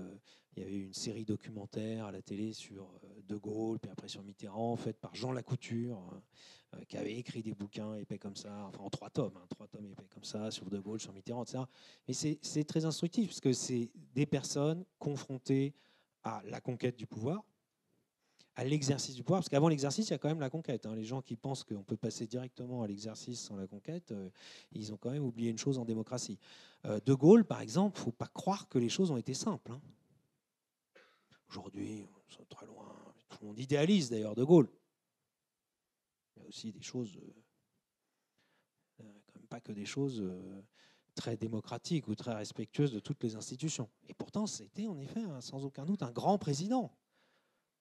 Il nous a laissé en héritage la Ve République. Peut-être qu'on est en train de dilapider l'héritage, mais il a aussi modernisé la France. Il a aussi réussi à sortir la France de la colonisation, alors qu'il avait plus ou moins laissé entendre au moment où il revenait au pouvoir qu'il n'était pas contre. Bon, voilà, mais c'est, à mon avis, instructif. Et on peut multiplier les exemples. Churchill, si vous regardez Churchill en Grande-Bretagne, c'est vrai que c'est même fascinant de voir les différentes phases où cet homme a exercé la responsabilité, a été ensuite battu aux élections, puis est revenu, a eu de nouveau des difficultés, mais a réussi dans plein de moments très différents. Merci. Merci beaucoup. Une dernière petite question qui, je trouve, conclut bien cette conférence. Donc, c'était une question posée par Nicolas, donc, dans notre story Instagram. Donc, il demandait si vous aviez un conseil à donner à notre génération quant à l'engagement politique. Bah, allez-y. Engagez-vous, rengagez-vous, comme il disait. Non, mais après, vous faites ce que vous voulez. C'est pas parce qu'on fait des études de sciences politiques qu'on est obligé de faire de la politique. Après, ce serait quand même dommage que les gens qui font de la science politique ne fassent jamais de politique. Ou alors, ils se destinent que à être analystes ou que à être professeurs. Mais c'est bien aussi d'être dans l'action. Et puis, déjà, l'engagement, c'est pas une prison. On peut en sortir à tout moment. Même si parfois, c'est un engagement, etc. Mais on peut en sortir à tout moment. Moi, je le disais toujours, il y avait des gens qui me disaient oui, mais est-ce qu'on aura toujours des gens pour se présenter? Je dis, moi, si je savais que du jour où j'arrêterais, il y a plein de gens qui étaient prêts à prendre ma place. C'est normal, c'est la démocratie. Donc, vivez, si vous en avez envie, des expériences. Rien que le fait de participer à une campagne électorale ou de se présenter à une élection, mais une élection au suffrage universel, hein, pas que dans une université, pour être délégué ou président d'une association. Non, mais vraiment, hein, c'est quelque chose, là, d'un seul coup, on prend aussi conscience, ou alors on a des énormes œillères, de la complexité des choses. Et la complexité, c'est pas une excuse pour ne rien faire. Hein. Moi, je dis jamais ah, c'est compliqué, oh là là, c'est compliqué. Hein, c'est trop compliqué, on va rien faire. Non. Mais si on nie la complexité des choses, et y compris moi, ma conviction profonde, c'est que chacun d'entre nous, on est traversé d'opinions parfois contradictoires. Et donc, à l'échelle d'une société, c'est évidemment un peu complexe. Et pour autant, il faudra toujours qu'il y ait des gens qui prennent des décisions, et il vaut mieux que les gens qui prennent des décisions soient élus. Parce que ça, en revanche, ce n'est pas un petit risque que les gens prennent des décisions sans être élus. Et d'ailleurs, plus on laisse une forme de vacance, plus on fait en sorte que l'Assemblée est incapable de décider de quoi que ce soit, plus forcément, il y a des gens qui vont prendre des décisions qui sont plutôt des fonctionnaires, plutôt des hauts fonctionnaires, des magistrats, les médias vont peser sur la décision. Bien sûr, le pouvoir économique aussi, c'est une réalité. Et est-ce que c'est mieux que quand c'est des gens élus? Moi, je ne le crois pas. Merci beaucoup, Monsieur le Président. Grâce à vous, on a pu aborder un certain nombre de sujets très intéressants, plus qu'actuels. Puis on a pu découvrir votre riche expérience. Donc merci d'être venu ce soir. Je pense qu'on va pouvoir maintenant passer aux questions des spectateurs. Alors, vous avez été énormément à réagir. On va commencer par les questions qui ont été posées à travers le compte Instagram. On a eu beaucoup de réponses. On a essayé de mêler un peu avec nos questions aussi qu'on avait préparées en amont. Donc, j'espère qu'on a pu répondre au maximum. Mais on en a quelques-unes nouvelles qui ont apparu, notamment une de Monsieur Ploux, qui est enseignant ici et présent dans la salle juste à ma droite, qui vous demande... est-ce que c'était facile pour vous d'assumer l'impartialité attendue du président de l'Assemblée nationale? Non, évidemment. Pourquoi? Parce que le président de l'Assemblée est élu. Donc il est élu par des personnes qui, évidemment, peuvent à tout moment faire des formes de pression sur le président de l'Assemblée. Alors, la Constitution est assez bien faite, puisqu'elle dit, j'ai déjà oublié l'article, mais je vois que c'est... 32 ou 38, je ne sais plus, qui dit que le président de l'Assemblée nationale est élu pour la durée de la législature.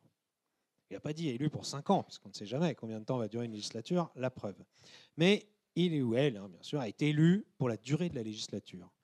Et pourquoi il est écrit cela? Parce qu'on pourrait dire, après tout, pourquoi il n'y a qu'à renouveler tous les ans, etc. etc. D'ailleurs, moi, quand j'ai été élu, le groupe auquel j'appartenais, son président, plus exactement, décrète, juste avant que je sois élu d'ailleurs, dans la presse, que dorénavant, on remettra en jeu tous les mandats à mi-mandat. Ce n'est pas dans la Constitution, d'ailleurs. Un journaliste qui m'interrogeait le soir, Gilles Boulot, journal de TF1, m'interroge là-dessus, il dit « Mais je ne comprends pas, c'est marqué dans la Constitution que c'est pour la durée de la législature. » Et donc il dit « Ça veut dire que vous ne respecterez pas la Constitution. » Je lui dis « Attendez, on va discuter. » Mais c'est vrai que c'était une idée assez saugrenue de dire « On va tout remettre en jeu ». Alors qu'il y avait ça. Et pourquoi c'est ça dans la Constitution? C'est pour une chose simple. C'est justement pour que le président ou la présidente de l'Assemblée puisse, une fois élu, faire respecter les règles de l'Assemblée en étant successivement, parce que c'est ça la réalité, sous la pression de ceux qui ne sont pas contents de l'application des règles qui leur sont... C'est les mêmes règles. Hein. Mais évidemment, quand l'opposition se voit appliquer les règles, elle n'est pas contente. Mais quand la majorité se voit rappeler les règles, appliquer, même s'il n'y a pas de sanction, hein, c'est simplement le fait de rappeler qu'il y a des règles et qu'on va les appliquer, ça déplaît à des gens. Et les gens sont toujours pour les règles quand ça va dans leur sens. Mais ils sont toujours moins pour quand ça ne va pas dans leur sens. Et il faut quelqu'un qui fasse respecter les règles et qui, en dernier ressort, arbitre et ait suffisamment d'indépendance. En Allemagne, d'ailleurs, le président du Bundestag m'avait dit « Qu'est-ce que c'est que cette histoire ? Si jamais vous remettez en jeu votre mandat à mi-mandat, votre groupe fera pression sur vous pendant 2 ans et demi. Puisqu'il dira dans 2 ans et demi, attention, hein, si tu ne fais pas les choses comme nous on les voit, on va remettre en jeu ton mandat. Et d'ailleurs, ça n'a pas loupé, hein, régulièrement. Je voyais apparaître des petits articles dans la presse. On rappellera de Rugy qu'au bout de 2 ans et demi, on remet en cause son mandat, etc. Quelqu'un un jour, qui a occupé des hautes fonctions après, je ne lui en veux pas, qui était à l'époque un jeune député, tout feu, tout flamme, m'a dit un jour dans les couloirs de l'Assemblée, « Tu ne respectes pas la ligne du groupe !» Je lui ai dit « Mais je ne suis pas le garant de la ligne. » Je lui ai dit « Tu ne vas pas me faire le coup de la ligne du parti pendant que tu y es. » Lui qui était issu du Parti socialiste. Eh bien, c'est le président de l'Assemblée nationale, c'est pas le super chef de groupe, d'aucun groupe. Et il faut en effet qu'il soit un peu au-dessus. Et il y a des protections pour cela. Et il faut les maintenir. Et c'est important, parce que c'est vrai que, vu de l'extérieur, ah oui, mais pourquoi, par exemple, il y a Elbrun Pivet, l'actuelle présidente, qui a été réélue. Pourquoi elle a pris des sanctions contre un tel ? Il faut bien faire respecter les règles. Parce qu'un débat sans règles, c'est plus un débat. C'est la loi du plus fort. C'est la loi de celui qui crie le plus fort. Et vous savez que c'est au sens propre. D'ailleurs, on pense à l'Assemblée nationale, il y a une interprétation historique. Je vois qu'il n'y a plus que votre directeur et quelques autres personnes qui mettent des cravates. On pense que la cravate a été rendue obligatoire à l'Assemblée nationale pour freiner la capacité de certains députés à crier. À l'époque, il n'y avait pas de micro. Et donc, évidemment, ceux qui avaient une forte voix pouvaient en imposer à ceux qui avaient une voix plus fluette. À l'époque, tous des hommes, mais quand même. Et donc, on leur avait mis une cravate pour qu'ils soient un peu... Bon. Aujourd'hui, on a des micros et on peut les couper. Et moi, on m'avait surnommé le serial cooper quand j'étais président de l'Assemblée nationale, parce que je coupais les micros, y compris des ministres. Ben oui, il y a des règles. Si on a dit que c'était 2 minutes par question, 2 minutes par réponse, ben c'est 2 minutes par question, c'est pas compliqué. Ah, oui, mais non. Voilà, sinon, les derniers qui doivent poser leurs questions en dernier, alors on fait quoi ? On les enlève. Vous voyez ? Et on peut multiplier les exemples. Pour un débat normal, il faut des règles et donc il faut quelqu'un pour les faire appliquer. Merci. On a maintenant une question de Noémie qui vous demande si vous estimez que Michel Barnier réussira à faire consensus au sein de cette assemblée hétéroclite. Est-ce que vous connaissez quelqu'un qui est capable de faire consensus ? Déjà dans cette salle. Même pas besoin d'aller chercher à l'Assemblée nationale. Moi, je dis toujours, lancez un débat dans votre famille. Il faut être un nombre suffisant. Dans n'importe quel groupe humain, il y aura toujours des avis divergents. Et même dans un parti politique où les gens se sont rassemblés autour d'idées communes, il y a un jour, forcément, ah oui, non, mais ça, on n'avait pas prévu, c'est pas dans le programme. Ah bah oui, mais c'est pas pour ça qu'il ne faut pas le traiter. Ah bah il y a des avis divergents, on va les trancher. Et on a même mis au point des procédures pour ça, c'est le débat et les votes. Donc non, Michel Barnier, il ne fera pas plus consensus qu'un autre, il va être confronté. Alors, c'est sûrement un homme de consensus, au sens où il aime bien, lui, essayer de trouver... il l'a montré dans sa carrière politique, hein, moi, je ne le connais pas personnellement. Mais je vois que quand il a négocié entre l'Europe et le Royaume-Uni sur le Brexit, il a essayé de trouver des terrains d'entente, alors que les points de vue étaient quand même très divergents. Mais sur d'autres sujets, il l'a démontré. Et donc, ce sera utile. Pour moi, c'est des qualités d'ailleurs, d'être capable de négocier les compromis. En France, déjà, négociation et compromis, là, on est déjà dans les gros mots. Non, il faut faire ça. Mais ce n'est pas pour ça qu'il y arrivera.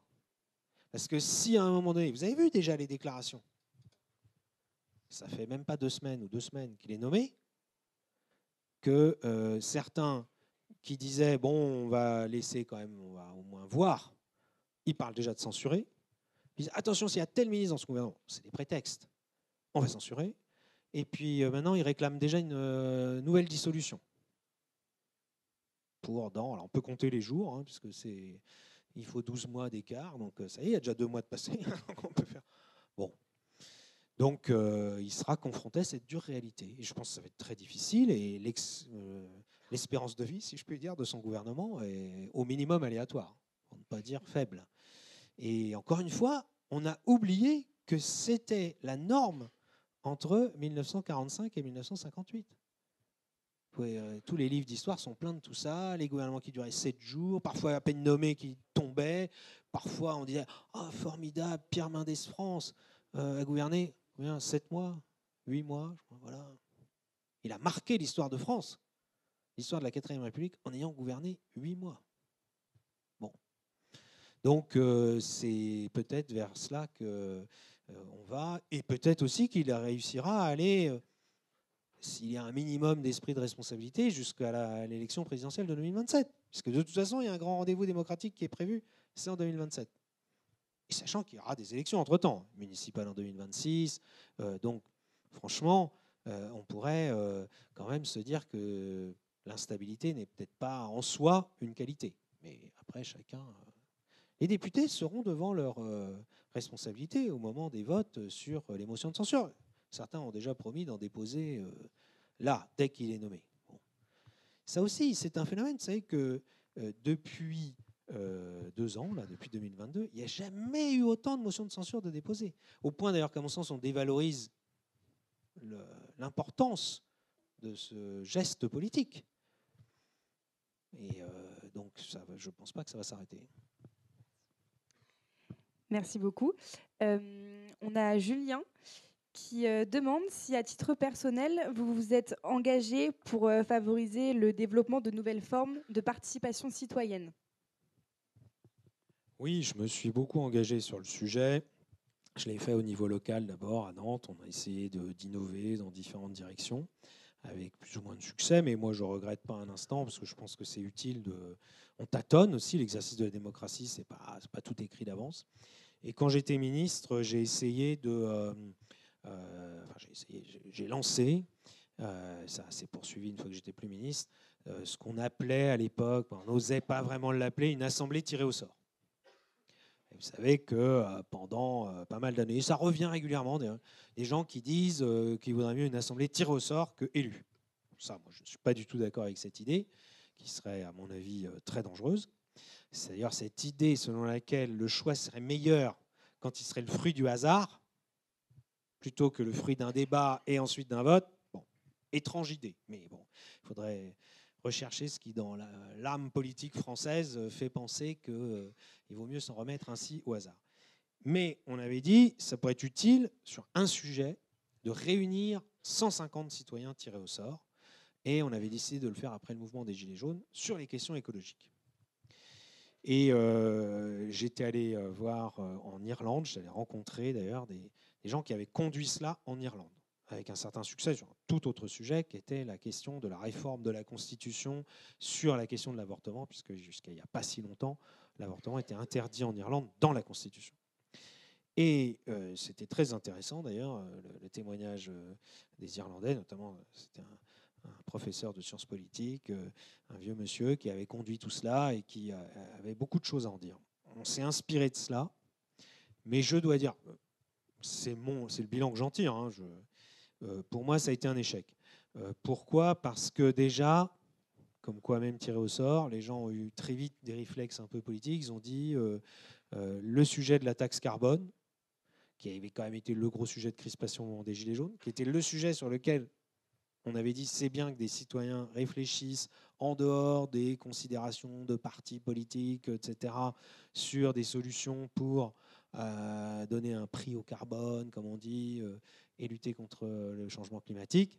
Eux, ils ont dit déjà, première décision, on refuse de parler de la taxe carbone. C'était quand même un problème, parce qu'on les avait réunis en partie pour ça. Ils ont décidé, ils ont voté, ils ont débattu.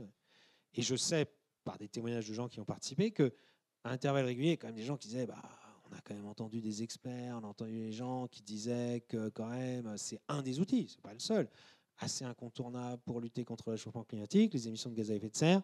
Et régulièrement, il y avait des gens qui disaient non, on a décidé au début qu'on ne le ferait pas, donc on ne le fait pas. Un peu les gardiens du temps. Comme quoi, vous voyez que même dans une assemblée de 150 citoyens tirés au sort, tout de suite, il y avait des gens qui s'étaient mis à jouer un rôle comme de fait en politique. Et ensuite, pour moi, ils sont allés sur des sujets qui étaient souvent un peu anecdotiques plutôt que d'aller à l'essentiel. Donc, je n'ai pas du tout de regret d'avoir essayé. Je ne dis pas qu'il ne faut pas le refaire, d'ailleurs, sous d'autres formes. Il faudra en tirer des leçons. Sans doute un champ d'application beaucoup plus restreint. C'était beaucoup trop vaste au départ, etc. Ensuite, de voir si ça marche. Mais il ne faut pas croire que ce sont des recettes miracles. Les réunions de participation citoyenne dans les quartiers. À Nantes, j'en ai fait des dizaines et des dizaines pendant que j'étais élu. Par exemple, pour reprendre une autre question tout à l'heure, ça va permettre de reconnecter les citoyens à la politique. Mais en fait, on se rendait compte que la plupart du temps, quel que soit le quartier où on le faisait, quelle que soit la communication que l'on faisait autour. Les gens qui venaient dans ces réunions étaient aussi ceux qui s'intéressaient à la politique, qui votaient aux élections et qui venaient à des réunions politiques.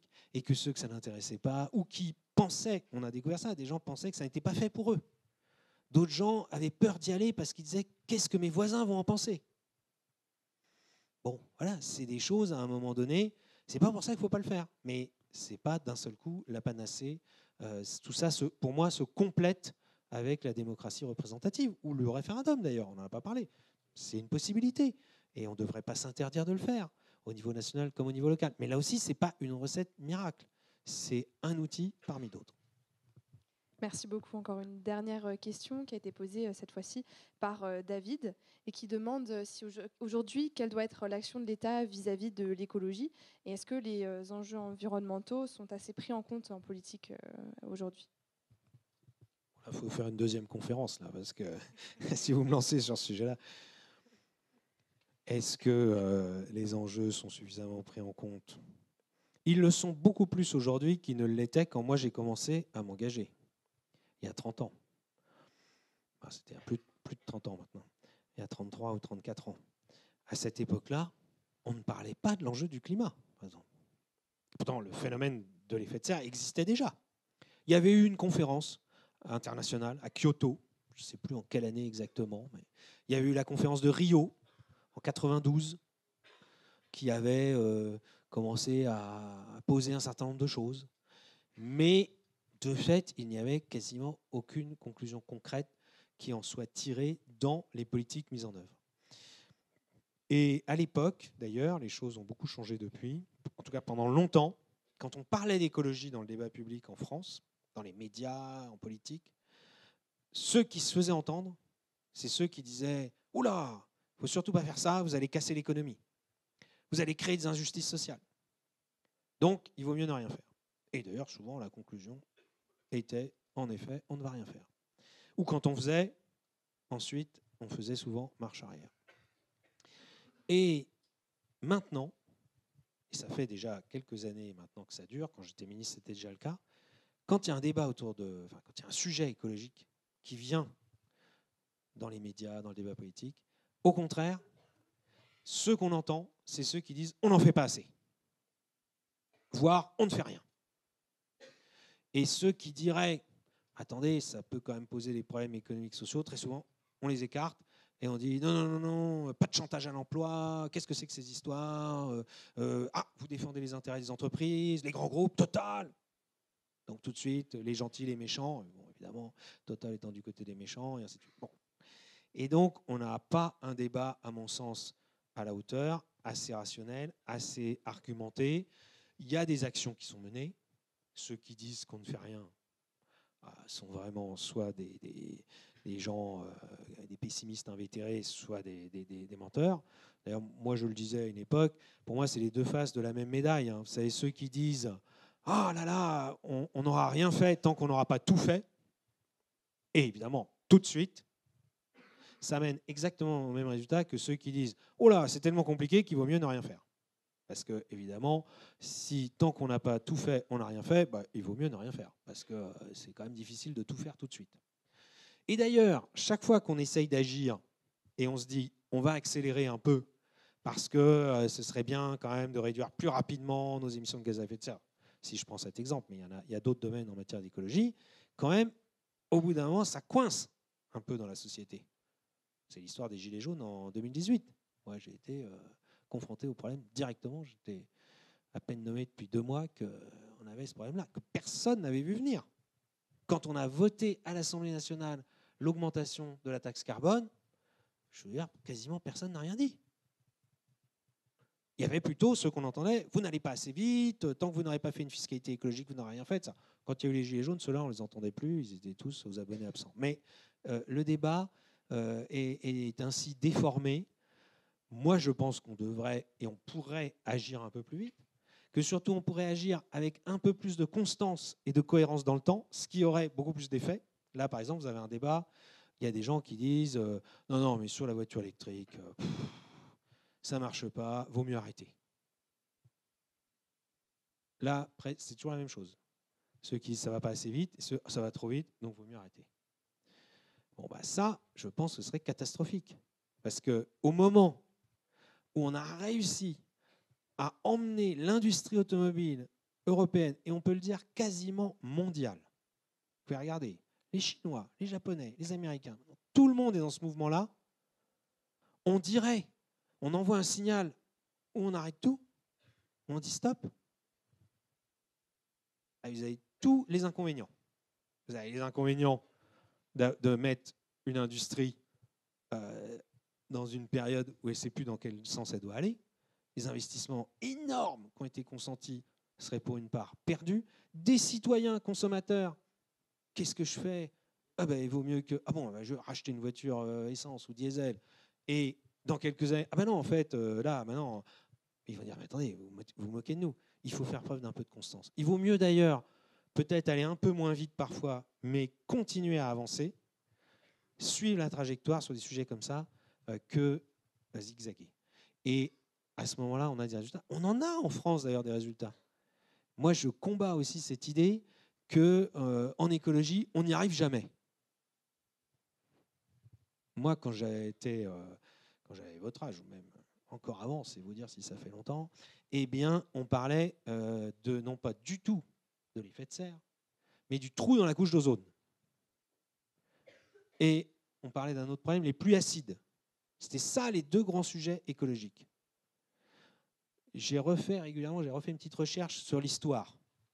L'histoire du trou dans la couche d'ozone, ça a commencé dans les années 70. Il y a des gens qui ont commencé à en parler dans les années 70. Et ensuite, petit à petit, dans les années 80-90, on a commencé à avoir des accords internationaux et on a commencé à prendre des mesures. Et enfin, on a pris des mesures définitives. Et aujourd'hui, le problème est en voie de résorption. Il n'est pas encore totalement terminé, mais la bonne dynamique est prise. Les pluies acides, plus personne n'en parle. Vous savez à quoi c'était lié, les pluies acides? C'était l'essence avec du plomb.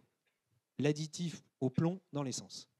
Là aussi, vous n'en souvenez pas, mais demandez à vos parents ou à vos grands-parents et ils vous diront pourquoi c'est marqué SP95, sans plomb 95. Quand moi j'étais gamin, l'essence sans plomb, ça n'existait même pas. Donc toute l'essence, il y avait du plomb. Et ça polluait. Et à ce moment-là, il y a eu quand même cette idée qu'il fallait faire quelque chose. L'industrie automobile, un PDG de Peugeot à l'époque, Jacques Calvet, disait « Vous allez étrangler l'industrie automobile, tous les constructeurs européens vont mourir si vous imposez l'essence sans plomb et le pot catalytique. » On l'a fait, ça a pris quelques années. Il a dit « Vous allez voir, les voitures vont coûter beaucoup plus cher. » Aujourd'hui, plus personne n'en parle et on a réglé le problème qui allait avec la pollution du plomb. Donc il faut aussi se dire que quand on le fait, on y arrive. Et moi, je suis convaincu que sur le climat, sur d'autres sujets, si on le fait et qu'on agit avec suffisamment de constance, dans le temps, on y arrivera. Mais en effet, il y aura toujours le débat de savoir s'il faut aller plus vite, moins vite, si telle action est plus efficace que telle autre, et ainsi de suite. C'est normal. Ça fait partie de la démocratie. C'est bien si c'est ancré sur une réalité scientifique, plutôt que sur les on-dit ou sur la dernière polémique du jour. Merci beaucoup, Monsieur le Président. Il faudra qu'on vous réinvite pour terminer ce sujet. Je pense qu'on peut passer encore juste, si quelqu'un a une question qui voudrait s'adresser directement. Victor va vous ramener un micro.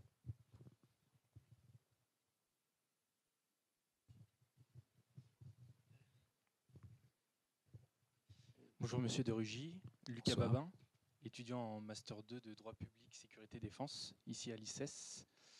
Et donc j'ai une question qui va lier vos fonctions d'élu local et de ministre de la Transition écologique. Et donc ma question est la suivante. La décentralisation n'est-elle pas une limite à la transition écologique? Et donc par là je fais référence notamment au fait que la décentralisation ça s'est fait dans une période où, comme vous l'avez dit, la transition écologique, on en parlait très peu, mais aussi par le fait que on voit que l'organisation de cette décentralisation aujourd'hui, elle se fait péniblement. On crée des nouveaux organismes. Donc vous connaissez très bien, on a créé des Nantes Métropole, par exemple, les communautés de communes qui n'existaient pas avant. Est-ce que ça, c'est pas des freins aussi à la transition écologique par le fait qu'en fait, il y a beaucoup plus d'instances? Voilà. Merci beaucoup. Oui, c'est une question à laquelle j'ai souvent été confronté quand j'étais ministre et que l'on vit aussi aujourd'hui au Conseil régional, par exemple.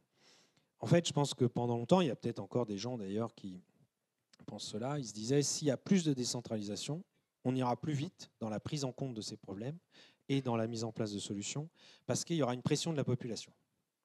Et que donc, en effet, les élus locaux sont plus en prise directe avec la population qu'au niveau national, où en effet, c'est un peu plus éloigné. Sauf que ça ne se vérifie pas toujours comme ça. Tout dépend des sujets.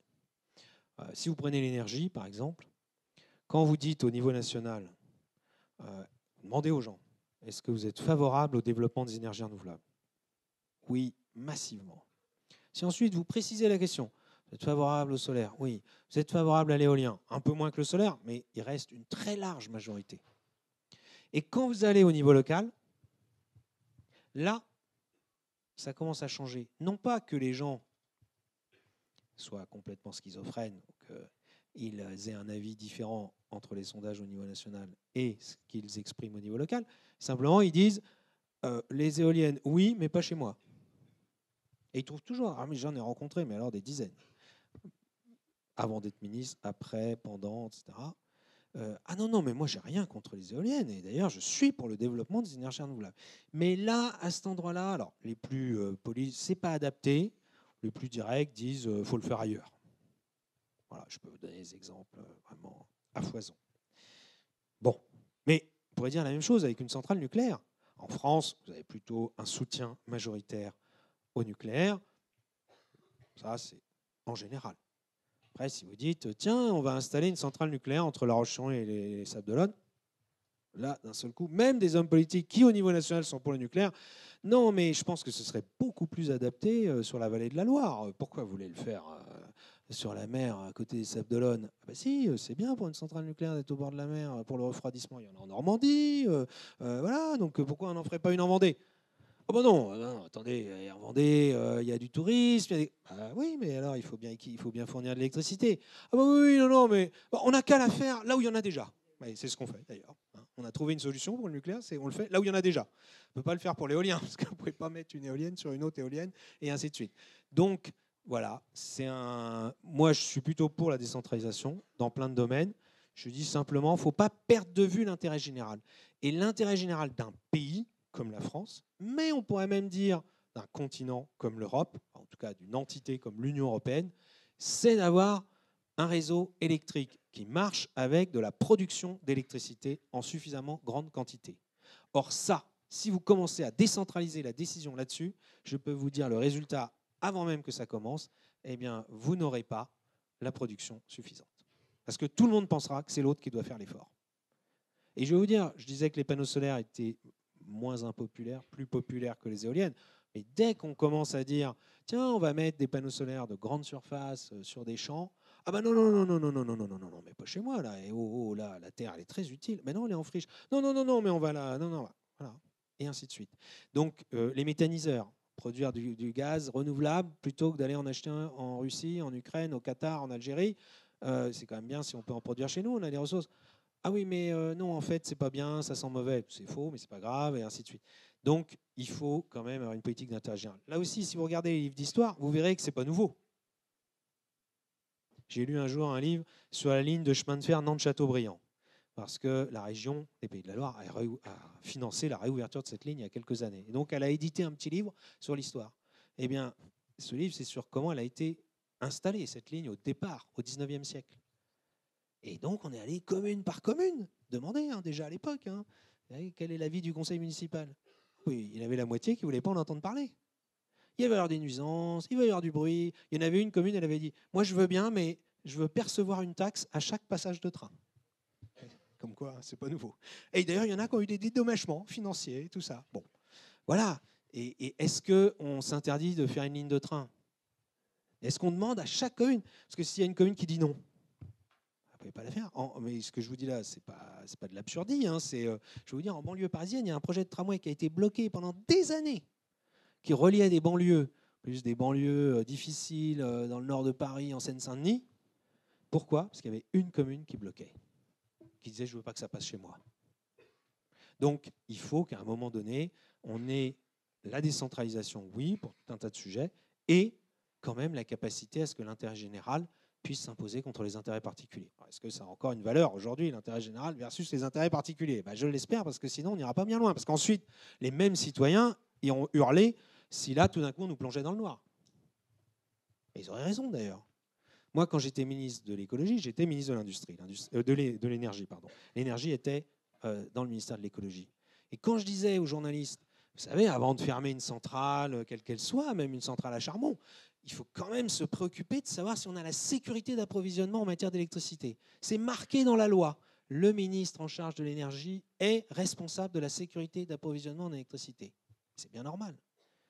Eh bien, il me disait, « Oh, vous dites ça pour ne rien faire, parce que vous ne voulez pas fermer une centrale. » Je dis, non, c'est juste qu'il n'en avait mais rien à faire.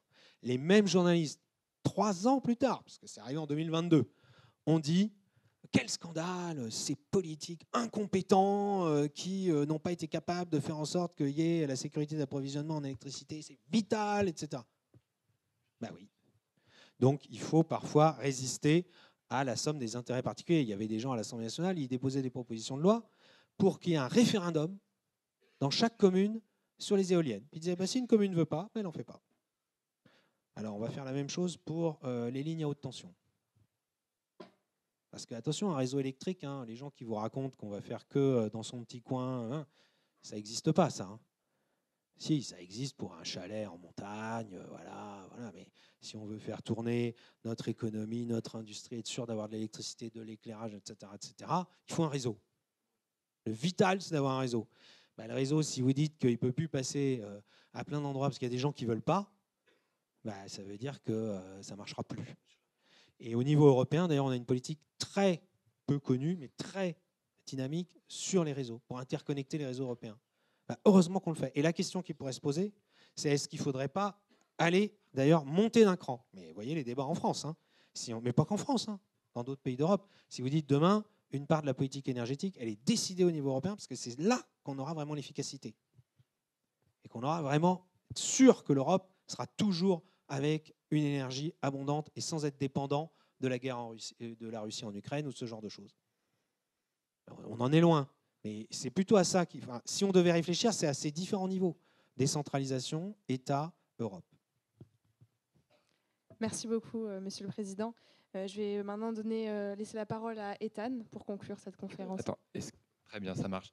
Alors, l'association Politeia est très contente de vous avoir vu ce soir en ce lieu et vous demande d'applaudir chaleureusement Monsieur le Président.